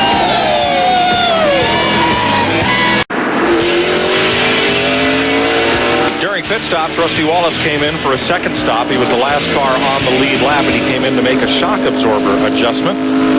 Ward Burton came in, and a lot of steam from the hood of his car. Let's see what happened here to Jerry Nadeau. Right by himself, you see the back started around. Now he locks the wheels up. Watch when he hits the grass here. Up, the roof flaps fly up and down through there he goes. He was lucky he slid exactly straight, never over towards the wall. Let's get an update on pit stops. Here's Ralph. Well, Mike, we'll start with Mark Martin. He was loose and pushing. He was pushing going in, loose coming off. They made some air pressure adjustments on the 6th car, took fuel and tires, of course, with him. With Jeff Gordon, they took a 1/4 pound of air pressure out of the rear tire to help get his car handling a little bit better. The crew down here, Dick Berggren said they had a 15.9. The crew down here thought they had a 15.7, one way or the other. It was a blazingly quick stop for the Gordon crew. Let's go to Glenn. Down in Jeff Burton's pit, Ralph, pretty routine pit stop, 4 tires of fuel, very slight air pressure adjustment. Dale Jarrett, meanwhile, still fighting a pushing condition as he has all day long. They spent an extra couple seconds in the pits adjusting that car, trying to free it up. Rusty Wallace made 2 pit stops, made a shock adjustment to the spring run in the right rear. Here's Steve Burns. Hey, Glenn, Dale Earnhardt is back here in the garage area. They've got the hood up. He's been talking to the team. Dale, what happened? Can you get back in the race? Well, they're going to work on it. They're going to work on it. They spent the frame in on the fuel pump and all, but we just got off the gas, and, the wreck happened in front of us on the front straightaway, and we got off the gas and was rolling off into one, and damn, the car just took off and about caught it, and then it got loosed up and it hit the wall, so it damaged it pretty hard, so we just wasn't handling all day long. We just was fighting up a big push. After about 30 laps, the tires would go away to a push, and just was fighting that the whole time. We didn't have the combination today. We just was that way off on the chassis. Did you get it back in, Dale? They're going to look at it and see what we can do here. Dale Earnhardt had a great week in Daytona and a tough day here at Rockingham.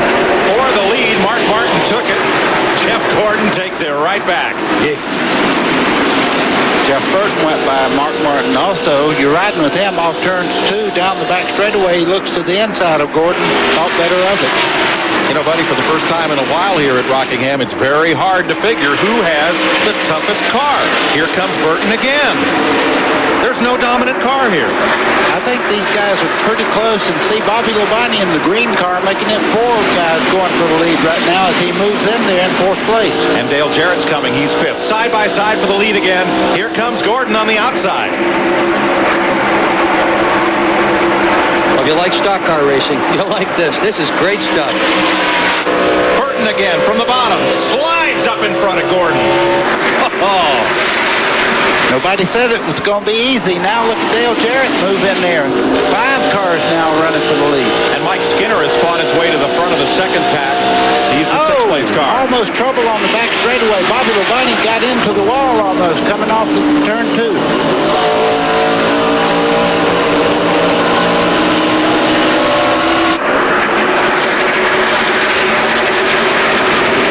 The fight is for 3rd. Jarrett on the outside.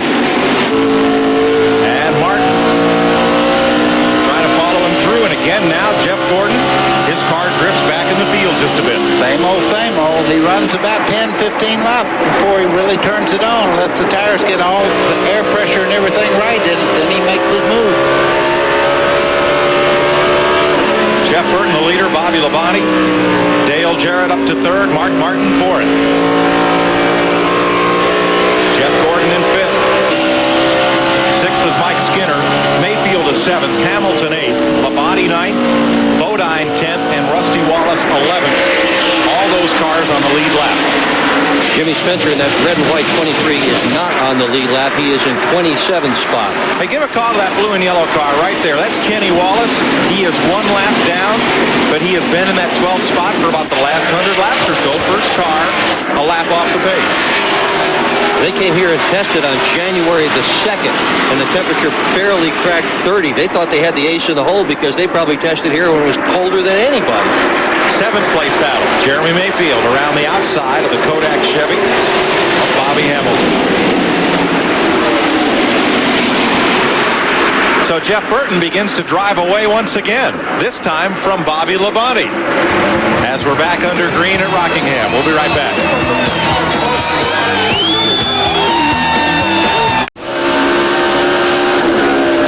297 laps complete here at the North Carolina Motor Speedway in the Dura Lube Big KMart 400. A little problem with Steve Park's car there. Yeah, right at the very back there, you can see a piece of metal right in that area right there, and it's giving it, I'm sure the people behind him are wondering what it is, but it's really not as bad as it looks. That's a rubberized valance there on the back. Yeah, it's not metal, just a piece of that bumper cover. Right. So should not be a big problem. Wally Dallenbach is giving you this view from the Budweiser onboard camera, and to his right, Jerry Nadeau back in the race after spinning to bring out that last caution, second one of the day. Yeah, it's a great time in racing. We used to have steel bumpers on there, and when something was like that, automatically a black flag. But now things are different. Oh, yeah. Like a tearaway jersey. Excuse me, choked on a piece of popcorn. Now you know what we do when we're way at break.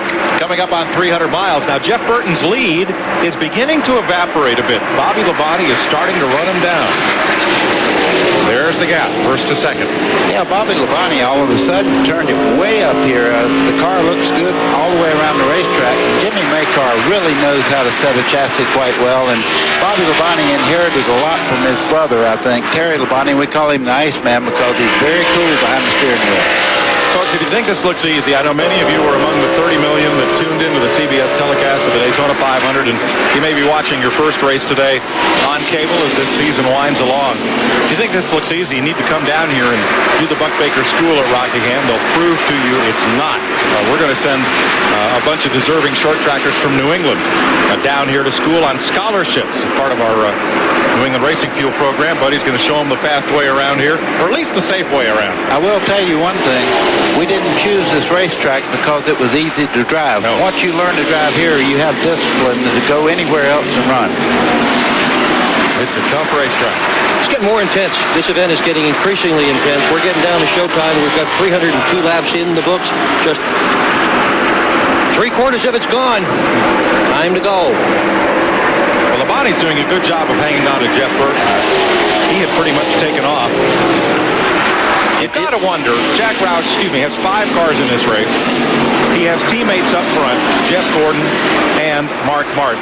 Has one of them been sent out as the rabbit to try to wear down the rest of the competition? I don't think so. He lets these guys do it, by team, and he really does not get into that part. I asked him one time about that, and he said, no, we let them run the race teams, and, Jeff Burton has a good setup here right now, and the car's running well. No reason to change anything.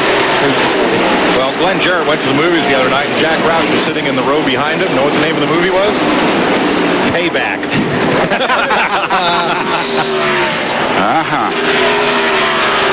Watching Jeremy Mayfield there, the Mobil 1 Ford, 9th place.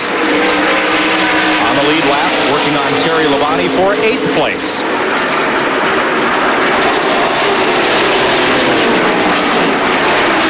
Speeds at the line that time by Jeff Burton remains the quickest. 145.7 miles per hour. 2 of Burton's 5 wins have come on 1 mile oval. Both at New Hampshire, a much flatter track than here at Rockingham. There's a difference in line. Look at Terry Labonte way upstairs and the 12 of Mayfield on the absolute bottom of the racetrack. Okay, you see Labonte going way upstairs, as you just said, and right down on the white line there, Jeremy Mayfield. I hope they never pave this place. I'm telling you, with this racetrack the way it is right now, the racing here is as competitive as it is at any Winston Cup Speedway. The drivers may complain about the tire wear, but as far as putting on a competitive, interesting, fun race for the fans, this is it. I love this. It's a good one. Now, these 2 cars are chasing down that number 4. Just to the left is Bobby Hamilton. And you see this is about to become a 3-car battle for 7th place. 307 laps complete at the North Carolina Motor Speedway. Jeff Burton leads Bobby Labonte, Dale Jarrett, Mark Martin, and Jeff Gordon, the top 5. We'll be right back.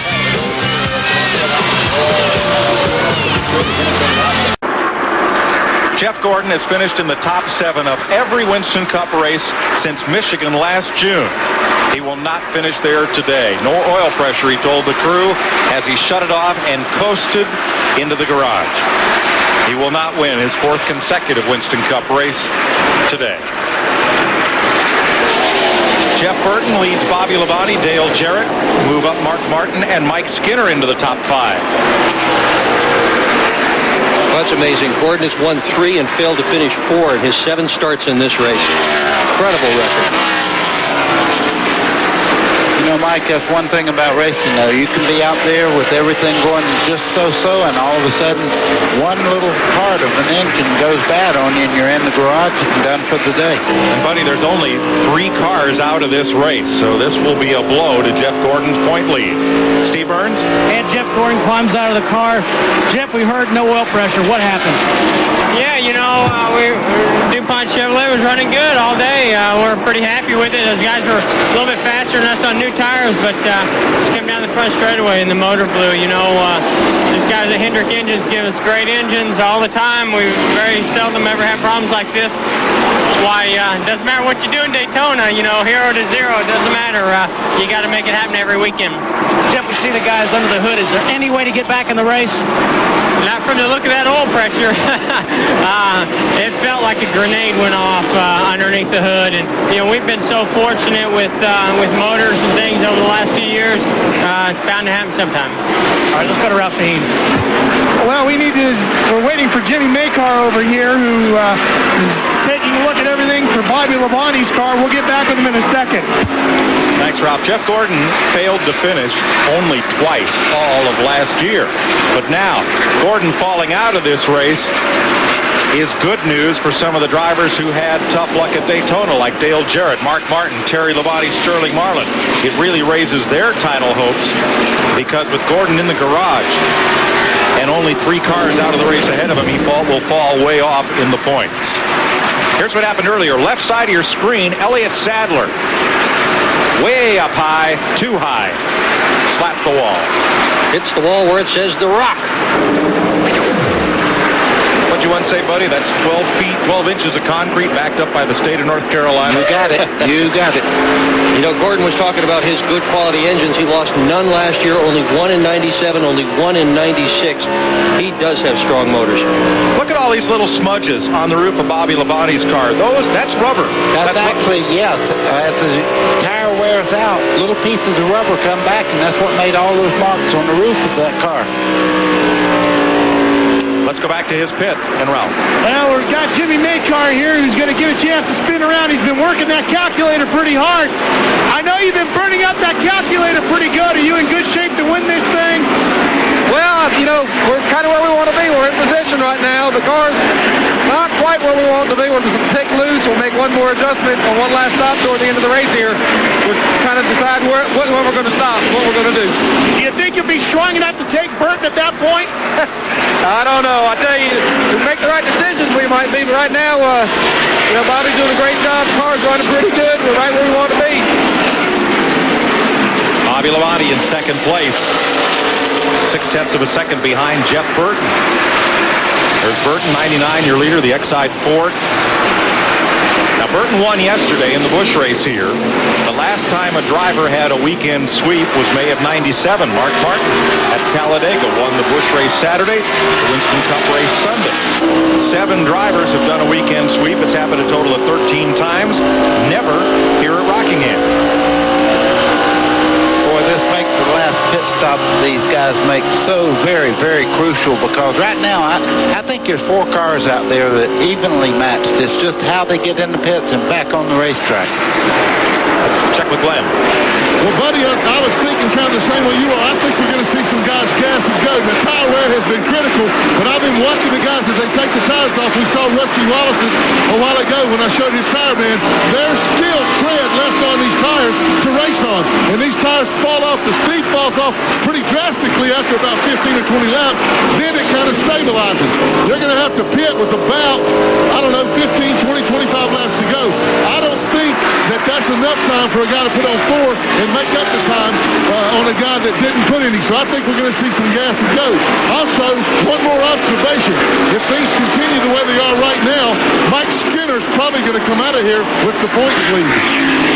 Yeah, if no more cars fall out of this race, Glenn, Jeff Gordon will leave here 13th place in the points, as you're seeing on the screen right now. Wow, incredible. You know something that may happen, though? It takes 7 seconds to put a can of fuel in there. If it's a gas and go, I believe I would have to gamble on 2 tires myself. Well, we're going to find out. 68 laps to go at the North Carolina Motor Speedway. Jeff Burton leads Bobby Labonte, Mark Martin, and Dale Jarrett. 331 laps complete. Jeff Burton leads. Bobby Labonte is second. Saw an interesting thing while we were away. Bobby Hamilton and Terry Labonte drove right on by Mike Skinner. Skinner had been in 5th place, and he's backed up a little bit. Out of the race, Kyle Petty, Kevin LePage, Dale Earnhardt, now Jeff Gordon.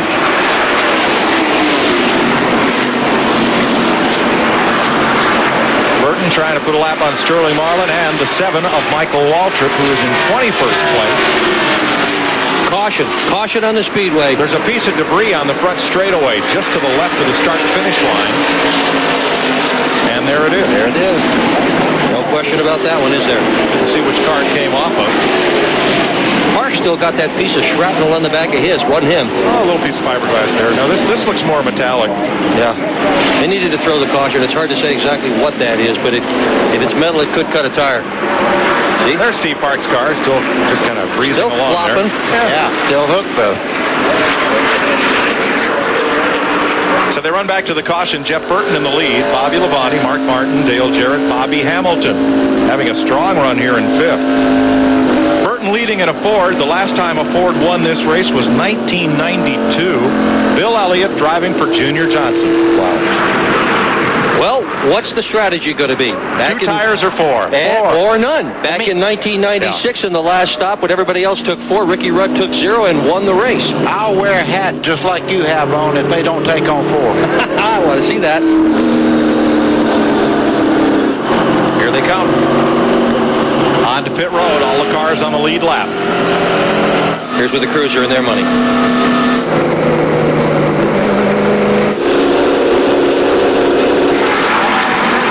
On top, center of your screen, Bobby Labonte, Mark Martin at the bottom.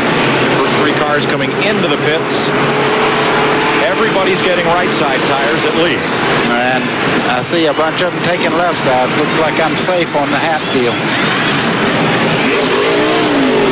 Here goes Martin away. He beats Labonte. But not his teammate. Not quite. Jeff Burton will be the first one off pit road, but Mark Martin's going to move up. So 4 tires all up and down pit road. We're under caution here at the Rock, third one of the day. While the crews take a break, we will too. We'll be right back with you live on TNN. To help you remember 10-10-3-4-5 long distance. We're here with the 3rd, 4th, and 5th runners-up in the Miss North America pageant. Now, they may not be winners, but you can be. Every call is a chance to win a prize like CDs or color TVs, and every call is just 10 cents a minute. So remember, 10-10-3-4-5, where anyone can be a winner. Hey, you could be a winner. Dial 10-10-345 today. TNN salutes a century of motorsports and a new era at Gasoline Alley. Indianapolis Speedway is the granddaddy of them all, famed for open-wheel racing. But 1994 saw some new kids in town, and these kids had fenders. The inaugural NASCAR race at Indy saw Rick Mast on the pole, with past Indy champs Danny Sullivan and A.J. Foyt coming out of retirement for the Brickyard 400. Mast led the first lap, one of a record 13 leaders in the race. The brothers Bodine, Brett and Jeff, collided on the front straightaway, bringing out the 5th caution of the day. Brett, Ernie Irvin, and Indiana native Jeff Gordon traded the lead until lap 155. Irvin's right front tire went flat, handing the lead on the first Brickyard win to Jeff Gordon. For more on the century of motorsports, log on to country.com, your personal source for all things country.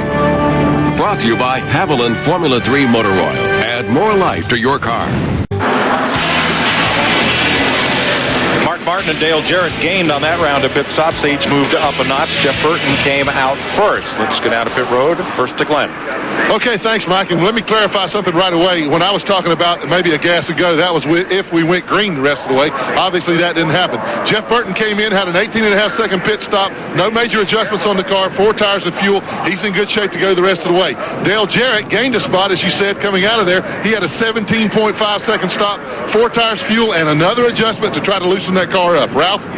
Well, it was 18.4 seconds for Bobby Labonte. They took 4 tires and fuel. He was a little loose, so they put 1 round of wedge into the car to try to tighten him up. Steve?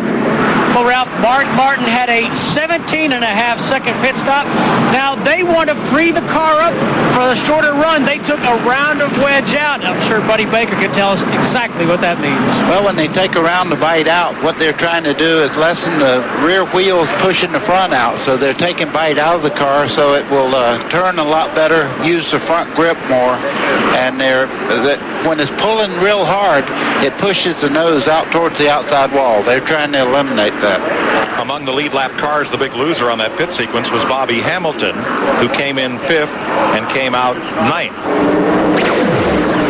Might have been a little contact here among these cars getting in and out of their pit stalls. Tony Stewart scoots out just in front of Elliott Sadler, who almost had to go to the wall to miss him. And those are the 2 rookies in this race. Stewart is running in 12th position, 1 lap down. And Elliott Sadler, after a brush with the wall, is in 30th place, 4 laps back. There's the pit sequencing, and you see that Bobby Hamilton lost 4 spots on pit road. Mike Skinner gained 2, Jeremy Mayfield gained 2, so did Rusty Wallace, and Jeff Bodine has made 2 pit stops. 1 for tires and service, and another stop when they worked just on the windshield. In case you're wondering about the intensity of this sport, 2 teams have new crew chiefs after just 1 race is in the books in 1999, and there will surely be more changes as the year unfolds. Getting set for the restart. Jeff Burton, Mark Martin, Dale Jarrett, Bobby Labonte, Mike Skinner in 5th, Mayfield, Labonte, and let's go to Mike Skinner's pit. Ralph?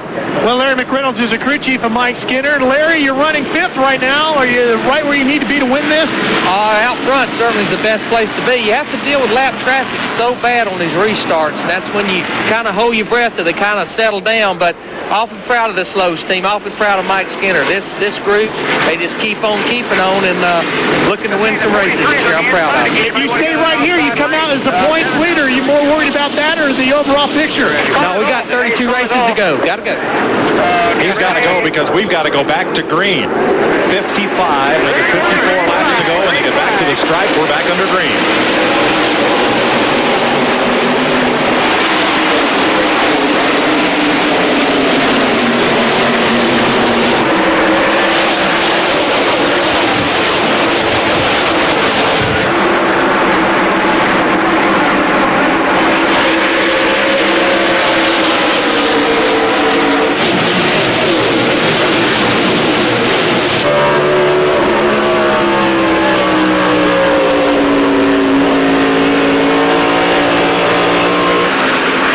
At the front of this field now, Burton, Martin, and Jarrett. Yeah, and just behind them, just exactly what Larry Mack was talking about. Bobby Labonte's back there with some lap cars, and they cannot get back up to the front right now. And the guys, that are lapped down, they're racing for position also, so they can't just pull over and let you go. Give a call to the rookie, Tony Stewart. Greg Zippodelli and crew got Stewart a great pit stop. He came out in 12th. He's in and amongst those lead lap cars. There is Stewart, the Home Depot Pontiac, right in front of his teammate, Bobby Labonte. Labonte is on the lead lap. Stewart is 11th now. Labonte just did not get a good start. He just fell back on that restart, and meanwhile the guys in front of him all got a good start, particularly that 99 car. 10 cars on the lead lap. 51 laps to go. Only 4 cars in the garage. Jeff Gordon, Dale Earnhardt, Kevin LePage, and Kyle Petty.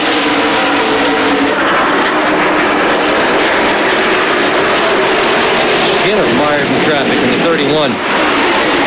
Kenny Wallace trying to run hard and battle with Kenny Schrader, his teammate. They are 12th and 13th.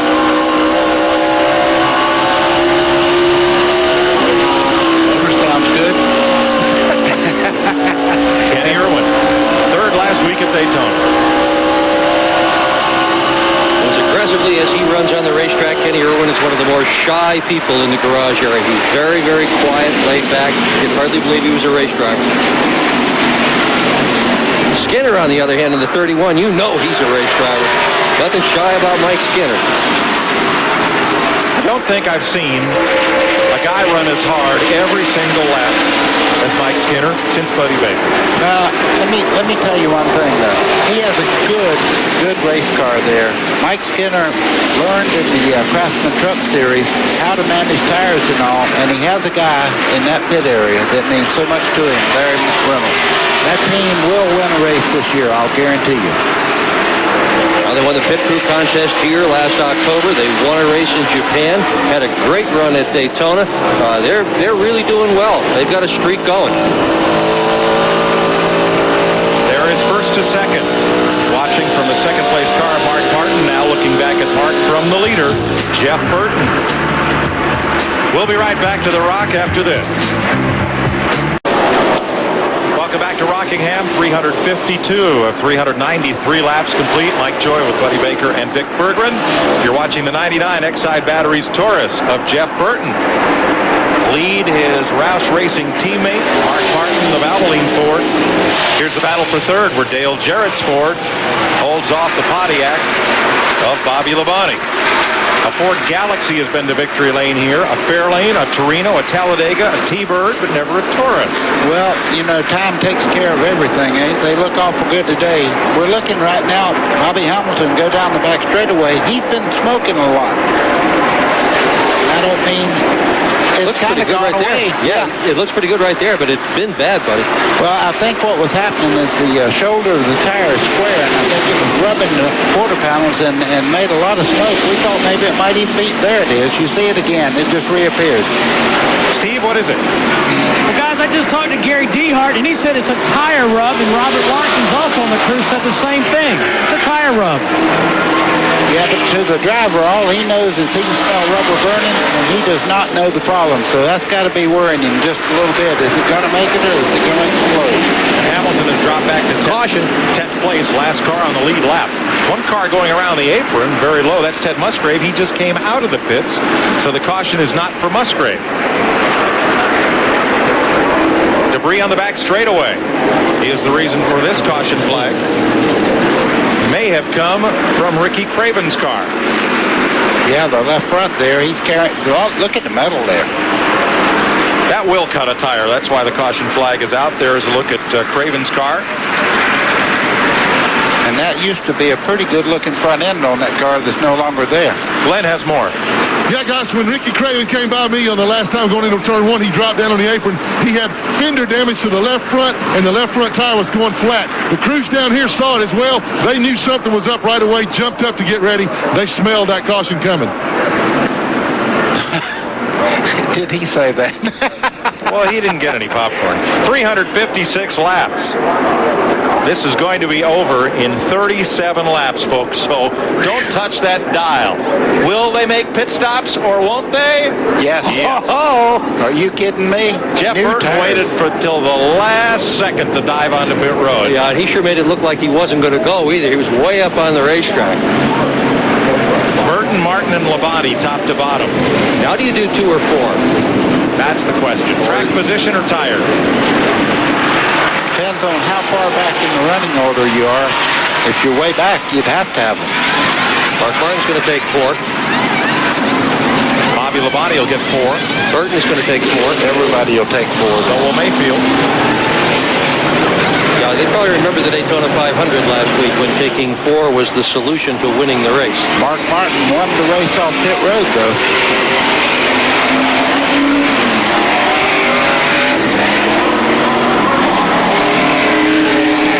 Waltrip came out of the pit road with no brakes.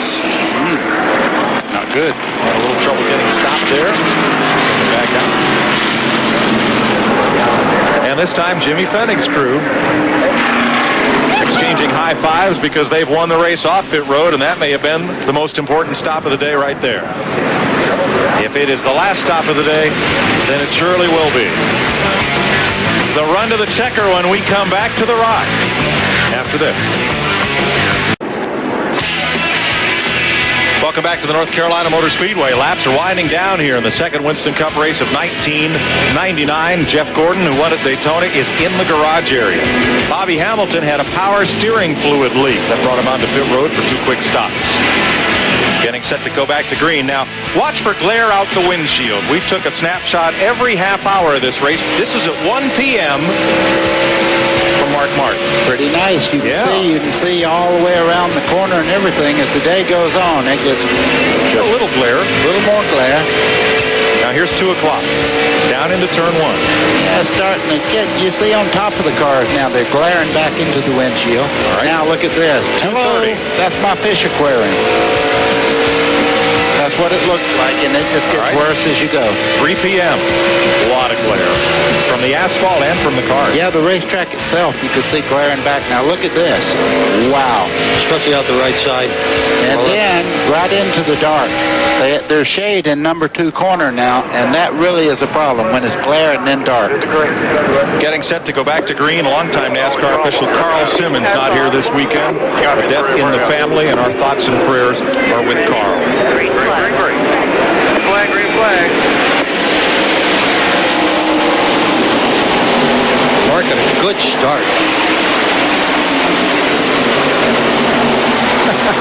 That was a show me the money restart. Well, you know where he come from. The short tracks around the United States, so he knows how to start. But Dale Jarrett made a tremendous stop also. He's in second spot now. You see the blue car there. DJ picked up 2 spots on that round of pit stops. Terry Labonte lost 3 spots on pit road.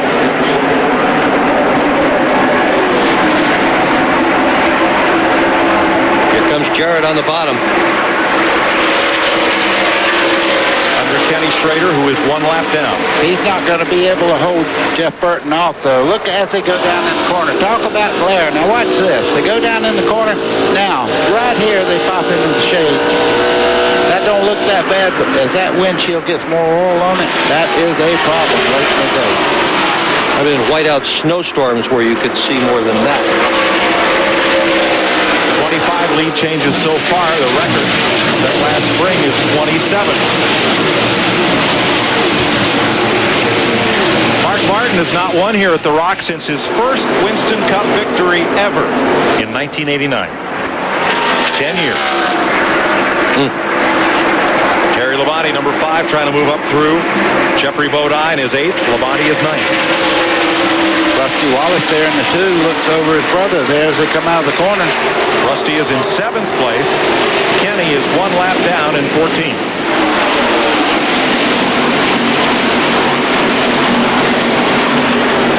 Robert Presley, 77 in 15th place, battling with Kenny Wallace. Yeah, he drove the wheels off that car. Trouble back straightaway. One car slides down off the wall and to the infield. Elliott Sadler. Oh, tough break for the rookie. Yeah, the front of that car, tremendous amount of damage. Almost a head-on lick, it looks like, to the nose of that race car. Winner here in the Busch Series last year. Was really excited about his chances here when I talked to him on Friday. And there's where he hit. That's on the back straightaway over there where the rock is on the side of the wall over there. He almost straight into it, it looks like. Oh, he went over 200 laps without a caution flag. You can see the steering's broke on it. He's trying to get in. The left front to turn left and won't go forward. Is that oil, buddy, coming out underneath? No, the radiator's busted. Radiator. That's everything. Maybe everything. Yeah. Everything's busted up there. If he could see what we see, he wouldn't drive it in, I don't think. We'll have a look at it when we come back, but we're under caution once again. Now will they stop or will they not? We'll be right back to Rockingham after this.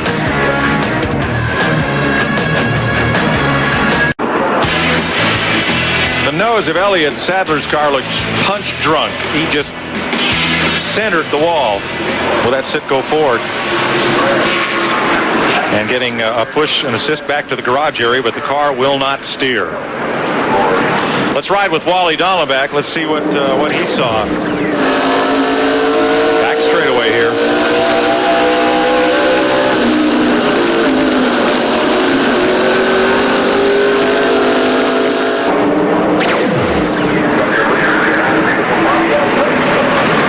Brothers haven't won here since 1978, the day David Pearson scored his 100th Winston Cup victory.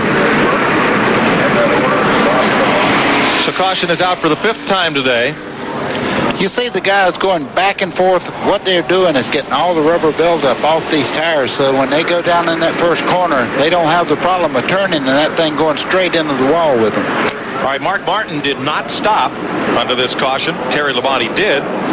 Dale Jarrett did not stop, so Glenn, that meant that Jeff Burton, the die was kind of cast for Jeff Burton. Well, Mike, I saw his guys get up on the wall. You know, they had just been in, and I didn't think that Jeff was running quite as quick that time on that set of tires. We'll ask his crew chief, Frankie Stoddard. Frankie, how is the car? It looked maybe like it was a little tight. Well, we're a little bit tight right now, but, you know, we were getting held up by the 88 a little bit right there, so it's hard to tell. We need to get by him and see what we got for Mark. We didn't have the best pit stops of the day right there at the end, and we needed it to be. And Mark and him just beat us off pit road, so now the driver's going to have to make up for it for us. Okay, very candid assessment of things from Frank Stoddard there. Let's go to Ralph. Glenn, we're here with Elliott Sadler in the garage there. Elliott, what happened? Not real sure. I just was going in the back straight away, and all of a sudden, next thing I know, I was head on into the wall. I don't know if I came up or whoever was behind me came down or what have you. I'd have to look at the tape. I just trying to do what we can to finish the race, trying to stay out of everybody's way. We were struggling, just wanted to finish, and man, the bad luck's got us here the last 2 weeks. Just try to turn this sick little thing around. All right, thanks, Elliott. Tough break for the Virginia driver.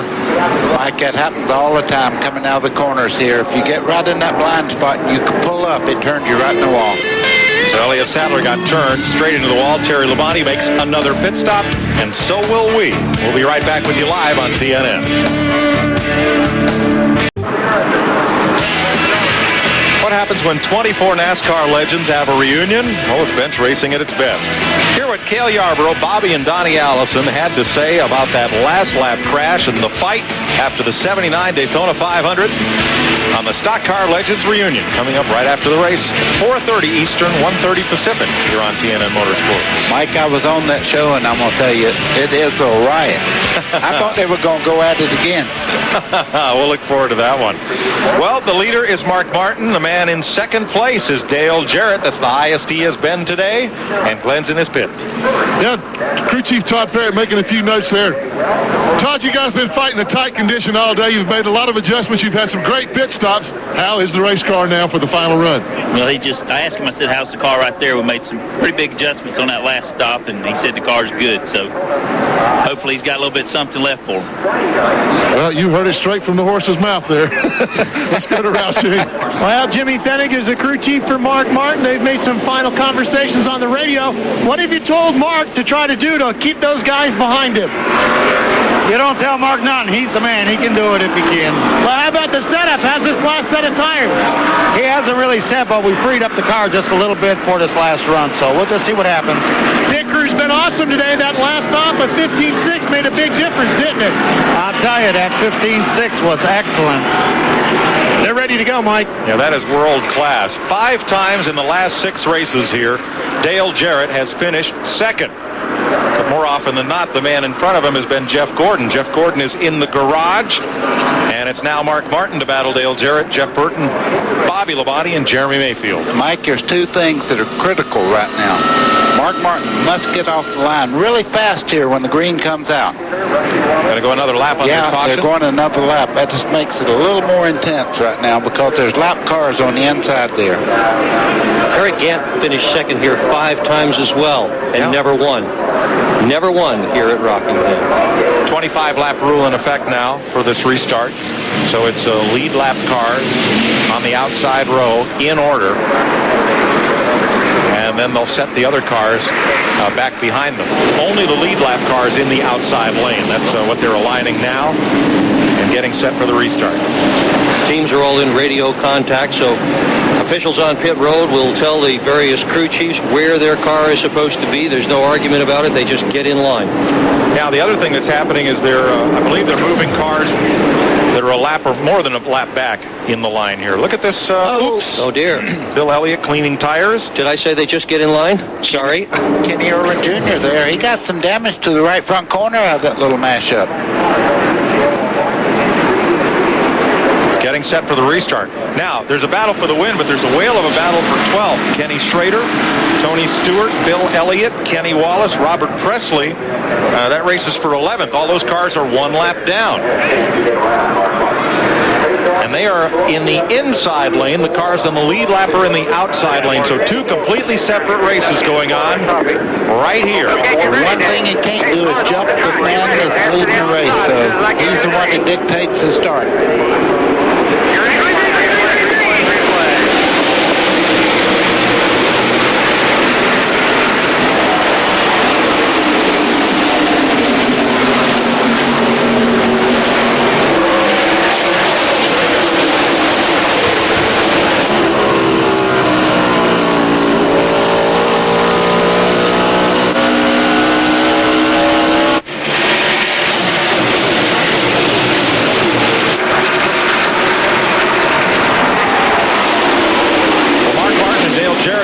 First, and then the lap cars started battling right behind them, Schrader and rookie Tony Stewart, and that has kept this man you're riding with, Jeff Burton, from having a shot at the 2 leaders. Now he gets under Stewart at turn 3. Bobby Labonte right behind him, then Mayfield. That end car, a shot that we had from inside the 88 car of Dale Jarrett was interesting too. His windshield is really nasty. Look at that. Well, they cleaned the left side. Other side, on the left side here, that's where he's looking. Look at the right side though. Well, on the pit stops, do they just clean the left side? Yeah, that's what they do. You don't care about the right side. Nobody sits in that seat. Yeah. We want to.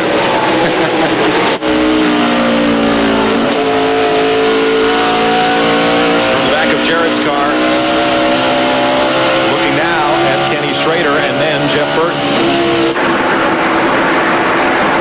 Now right behind them, Tony Stewart has let the lead lap cars clear, and now he battles Kenny Wallace. Trouble up in turn 3 and 4.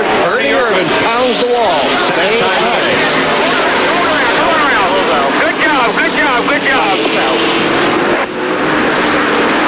What a tough day for Ernie Irvin. Once again, though, it was a one-car wreck because nobody got into him. He's sitting up against the wall. Look at the little yellow M on the back. Melts on the wall, not in your hand.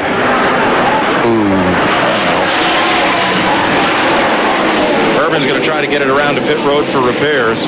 Only 5 cars are out of this race. I hadn't seen the replay, but I bet he got collected from behind. Boy, and the cautions keep on coming. Yeah, they do. 6 of them in the second half of this race. None in the first half, 6 in the second half. 333, 350, 366, 379, all caution flags. But the big question is, will any of the cars on the lead lap pit now? Just 13 laps to go. Now, if this caution is more than 3 laps, then the final restart will be completely single file. Without the lap down cars on the inside, if you're in 3rd, 4th, 5th, or 6th place, does it make sense to pit? Boy, I tell you, that's why they have those great crew chiefs down there, and I don't have to make those kind of calls. Let's see. We'll see if any of them pit when we come back to the Rock as we clean up after this caution and get set for the run to the flag. One lap, maybe another lap before we go back to green here for this final run to the checker. It'll be 1 lap to go.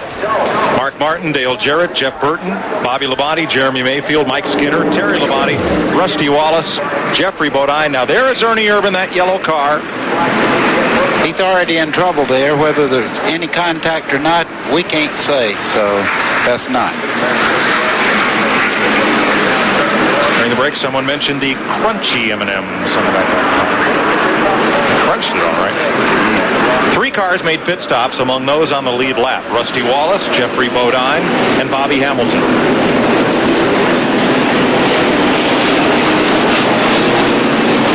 Running at the tail end of the lead lap, you just might as well do this. Fire forward the car, you get the best tires, and off you go. And exactly, and the cars that are lap down, you can go by them on the outside with 1 lap to go and get right up in position again. Why not take a chance? What's that set of tires cost? They're around $330 a piece. All right, so that's $1,300 worth of tires to run 10 miles. That figures to a whole lot of money. Bobby Labonte's radio antenna kept. I'll tell you what, these cars are beginning to be a magnet for hot dog wrappers. Look right on the top of the 18 there. You see that hot dog wrapper. Pretty nice little idea about the air going over top of the car there. They could study that and go back home and make a little change on the metal. All right, who's going to win this? 9 laps to go. 10-lap rule in effect. Single file restart. Lead lap cars up front. Everyone else restarting single file. Give those lead lap cars a clean shot at it. Rusty's got to run. And Dale's in second again. Dale Jarrett in second again after 5 second-place finishes in 6 races. Battle for 3rd there, Mike, as they come down the front straightaway. You see Bobby Labonte on the inside of Jeff Burton and makes the pass going into turn 1. The hot dog wrapper is gone. That's what happens when you run 150 miles an hour. It just can't stand it. Rusty Wallace keeps coming. Those fresh 4 tires they fired on. He looks under Mike Skinner in the back straightaway. That is for 6th place. Labonte up high. He also made a pit stop and put fresh tires on. Labonte at lap 367. Wallace in just on this last caution. Can't get past Mike Skinner. A lot of people have been in that position. Rusty's having to stay very, very low out of the corner there because Jeffrey Bodine's on the outside there and you can't swing out to the wall to get a good run off the corner. Now he's even with Labonte as they come down the front straightaway. Where he wants to run, he says he's fastest on the bottom, and this is not the time to have to worry about conserving the tires that just got to last 10 laps. Meanwhile, Mark Martin is racing to the bank. Pretty good lead. He has about a 10-car length lead right now over Dale Jarrett. But this is the best race on the track right here. There is Martin streaking away from Dale Jarrett. Back at 6th place. There's the fight, 5 laps to go. Boy, Wallace is stuck on the bottom, but just can't gain ground. Here is Bodine up to the outside of Rusty.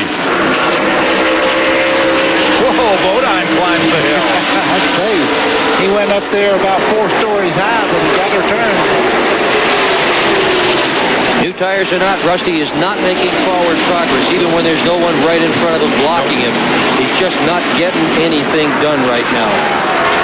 Bodine takes the spot. I'm going to tell you, we're going to have a battle for first and second, or second and third here before too long. Bobby Labonte's turned it up as we watch these guys race back in track. What a difference a week makes. Last week at Daytona, both Mark Martin and Dale Jarrett ended up with crashed up cars. Jarrett out of the race early, Martin limping around, and they're about to come home 1-2.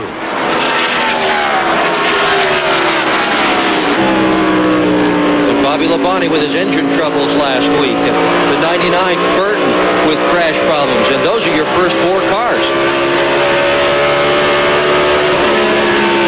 Oh, big pack of cars, a knot of cars here for 6th place. Yeah, this is a crash fixing to happen right here. 3 wide. Bodine closes the door. You see Rusty had to roll out the throttle there. He dropped back. White flag will be in the wind this time around. This battle's far from over. It still has a mile and a half to go. White flag for Martin, Jarrett, Labonte, and Burton. Still a dogfight. And for second, Dale Jarrett has company. Bobby Labonte's right there. Bobby Labonte's got one chance as they go down into turn 3. Looks to the bottom side, right on the back bumper. I don't know. Mark Martin, 30th career Winston Cup victory. Jarrett second, Labonte, Burton. Then it's Mayfield, Skinner, Terry Labonte, and Bodine with Bobby Hamilton in a photo finish. Rusty Wallace behind them.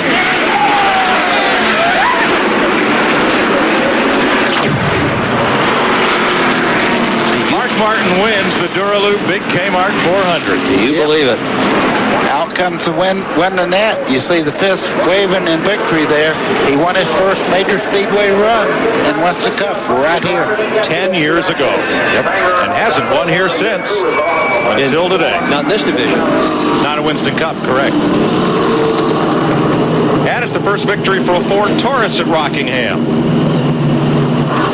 Last Ford victory here, Bill Elliott for Junior Johnson.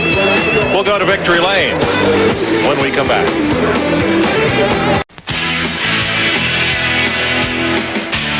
TNN Motorsports coverage of the Dura Lube Big Kmart 400 has been brought to you by Haviland Formula 3 Motor Oil. Add more life to your car.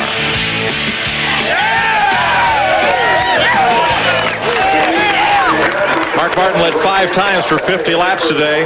Glenn Jarrett, what did he know that nobody else did? Well, let's find out. The first thing is he's not even sweating after 400 miles, man. What a run. But you guys worked on that car all day. It was awesome at the end. I love this race team, man. These guys won that race. I'm terrible at Rockingham. I'm one of the worst drivers you can bring here. They just, they did it, man, fast pit stops. They had that Taurus working good. The last pit stop was a fast stop. They had the right setup under it. And, you know, the Valvoline team just done, you know, has done their job better than I ever dreamed. You know, I just never thought when we went into this race that we could pull it off. Then Jeff Burton's, you know, he's really the man all day long. And when we got out front, I've told these guys, if they'll put me out front with 4 new tires and not very far to go, I'll be tough just about anywhere. And we sure had it going on there. Well, you did. And I got to take exception about you being terrible at Rockingham. I've talked to you about 900 times here in Victory Lane in the Busch race. But this win, you really needed it in this series. Well, it's been 10 years. I got my first win here. It was 1989. So we had a 3rd and a 4th place finish last year, and a lot of that was thanks to Jeff Burton and his help. He is the master here, and he's better than I am here. But you know, we'll take this trophy and move up in the points a little bit and go racing. I just couldn't be. I love this race team. I love working with Jimmy Finnig, and Jack Roush has just been so good to all of us, and you know, I just feel really blessed. You did pick up a lot of points. It's early to be talking about that, but the guy that's leading the points, Jeff Gordon, had trouble, so you gained a lot of ground. You moved up into the top 10. Well, you know, you can't judge a book by its cover. You can't judge a season by one race, you know. At least we're back racing. It felt good here today. Matt, Arlene, golly, I wish you were here. I love y'all. Congratulations to Mark Martin. And Jack Rouse just grabbed me. You know, Mike Joy told you folks that we saw Jack at the movies the other night. He just grabbed me and told me we were going to the movies every Friday night. Here's Ralph. Well, Glenn, we're back here with Dale Jarrett. Dale, you didn't win the race, but you made up a lot of ground that you lost at Daytona. Yeah, I had a good run. We didn't have the best car today, but the guys worked hard. They worked hard in the pits and kept making it better. And finally, we got it pretty decent at the end, but we weren't any match for Mark. He was too good for us, and we just had to take what we could get, and that was the second. You know, that's a momentum builder for us. We needed a boost after last week, and now we can go to Las Vegas and have a good test and be ready for there. Mark just said in victory lane he's one of the worst drivers ever at this racetrack. Looked pretty good to me. I didn't see anything he was doing wrong, but Mark Martin's a great race driver, period. It doesn't matter where we go, and you know, he's going to be a factor in the championship. He's going to win a lot of races, and we just hope now that you know, Jeff had a little bad luck today and gave us all a chance to get back into the race, and it should be fun from here out. We're looking forward to it. Great run. Thanks. Dale Jarrett's second again at Rockingham. You know, second pay is pretty good. Oh, yeah. You know what? He'll go to the bank tomorrow for sure. But he left every dime on the table to win this thing. Let's have a look at the Winston Cup points. Mike Skinner becomes the point leader, top 5 at Daytona, and a 6th place finish here. Michael Waltrip there up to 7th. Johnny Benson. Mark Martin gains ground to 9th place in the points. And Jeff Gordon, who led the standings after Daytona with his win there, falls out of the top 10 to approximately 13th in the standings. We'll have more from the North Carolina Motor Speedway and wind things up here after this. TNN salutes a century of motorsports and a well-timed snowstorm. The 1979 Daytona 500 was the first NASCAR race broadcast live, flag to flag. A blizzard had much of the country at home watching CBS's broadcast. The snow was a small part of why the viewers stayed till the end. This race was competitive, with 28 lead changes among 10 different drivers. Donnie Allison and Cale Yarborough raced for the line in the last lap. Allison went low to cut off Yarborough. Cale ended up in the grass, and they both finished in the turn 3 wall.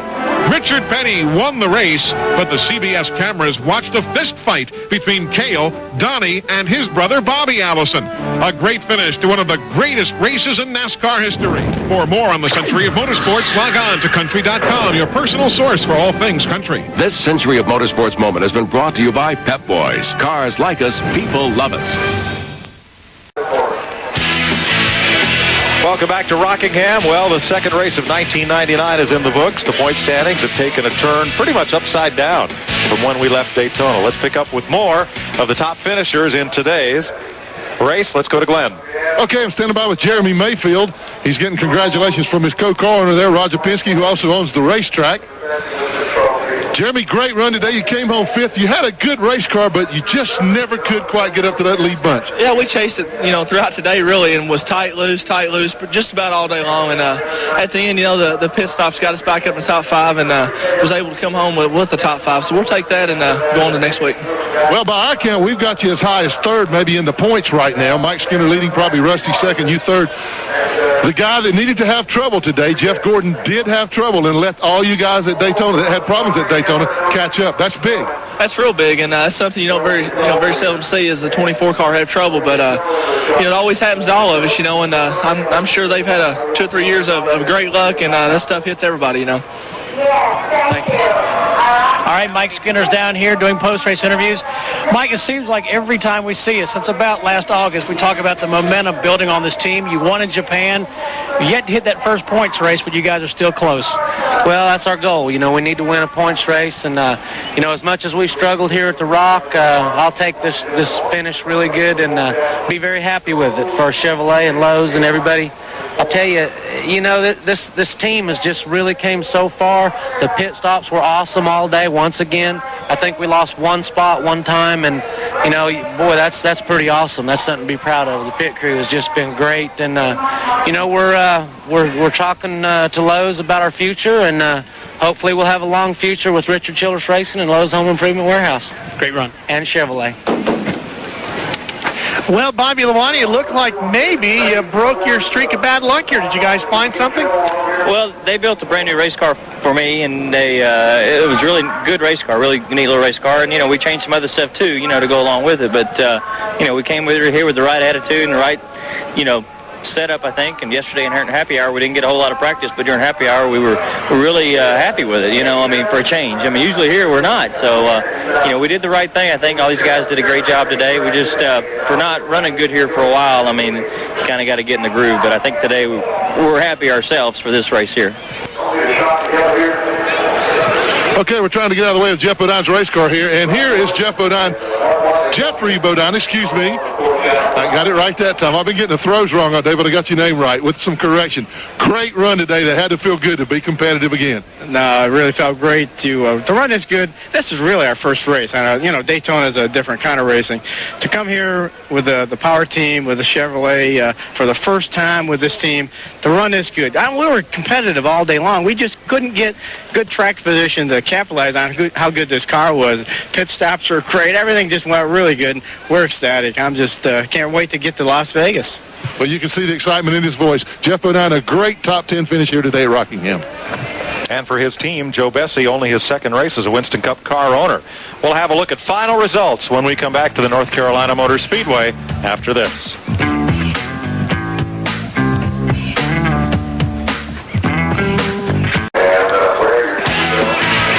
Later today on TNN Motorsports, check out the technical side of racing behind the scenes with the people and the cars of NASCAR at NASCAR Garage. Later today here on TNN Motorsports. Here's a look at the results as they load the cars, go back to the shop, and have finally a weekend off before the series resumes. Mark Martin, all these are lead lap cars. In your first 10, 6th, Mike Skinner, the new points leader.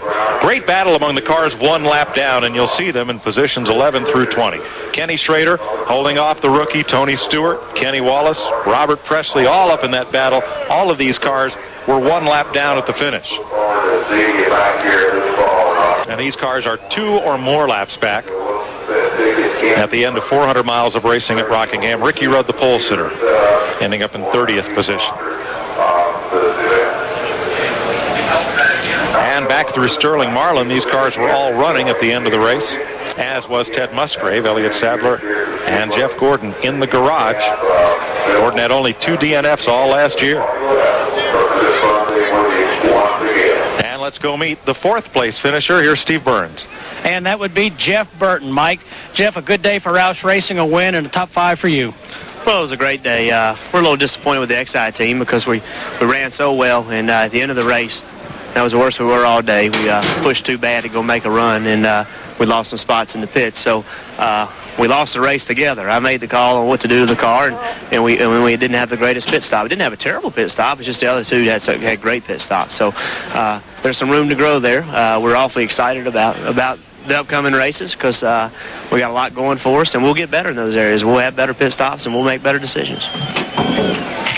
I'm standing by with Bobby Hamilton. I believe he came home in 9th position, and you got to be one of the most tired guys here because you came from the back so many times. You really worked hard today, but you had a good race car. Real good race car. The power steering pit and broke off at 40 laps to go. We ran the last 4 laps without an ounce of power steering, so we just sort of rode that last 10 laps and then got after him and got back up to 9th or whatever. But, the car done good. The motors run excellent. I'm really looking forward to this year. These guys are turning it all around, and I just feel good about it. We need to make good showings for Kodak, Landair, and Dana.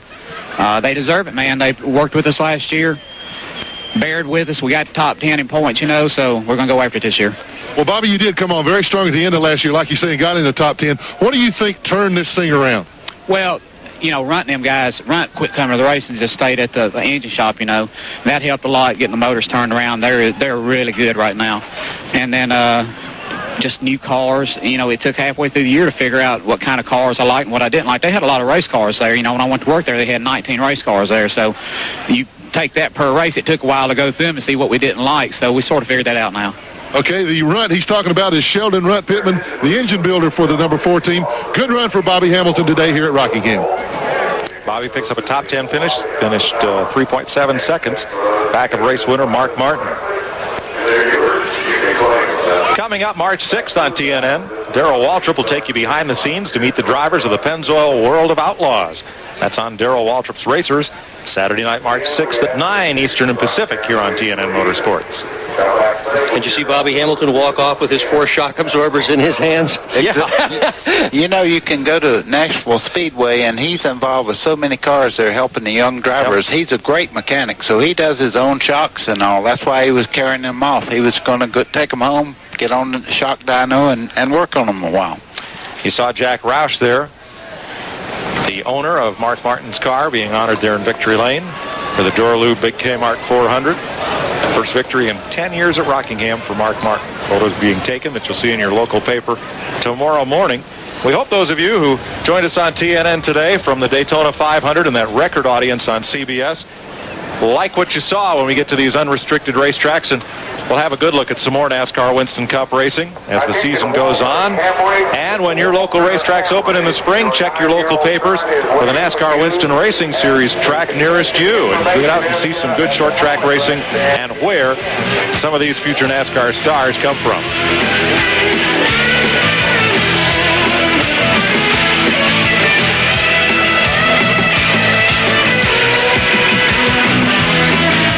Well, buddy, was it the kind of race you expected?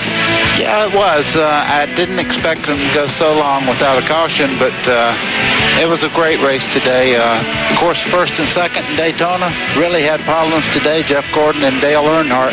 Now they're in the hole just a little bit.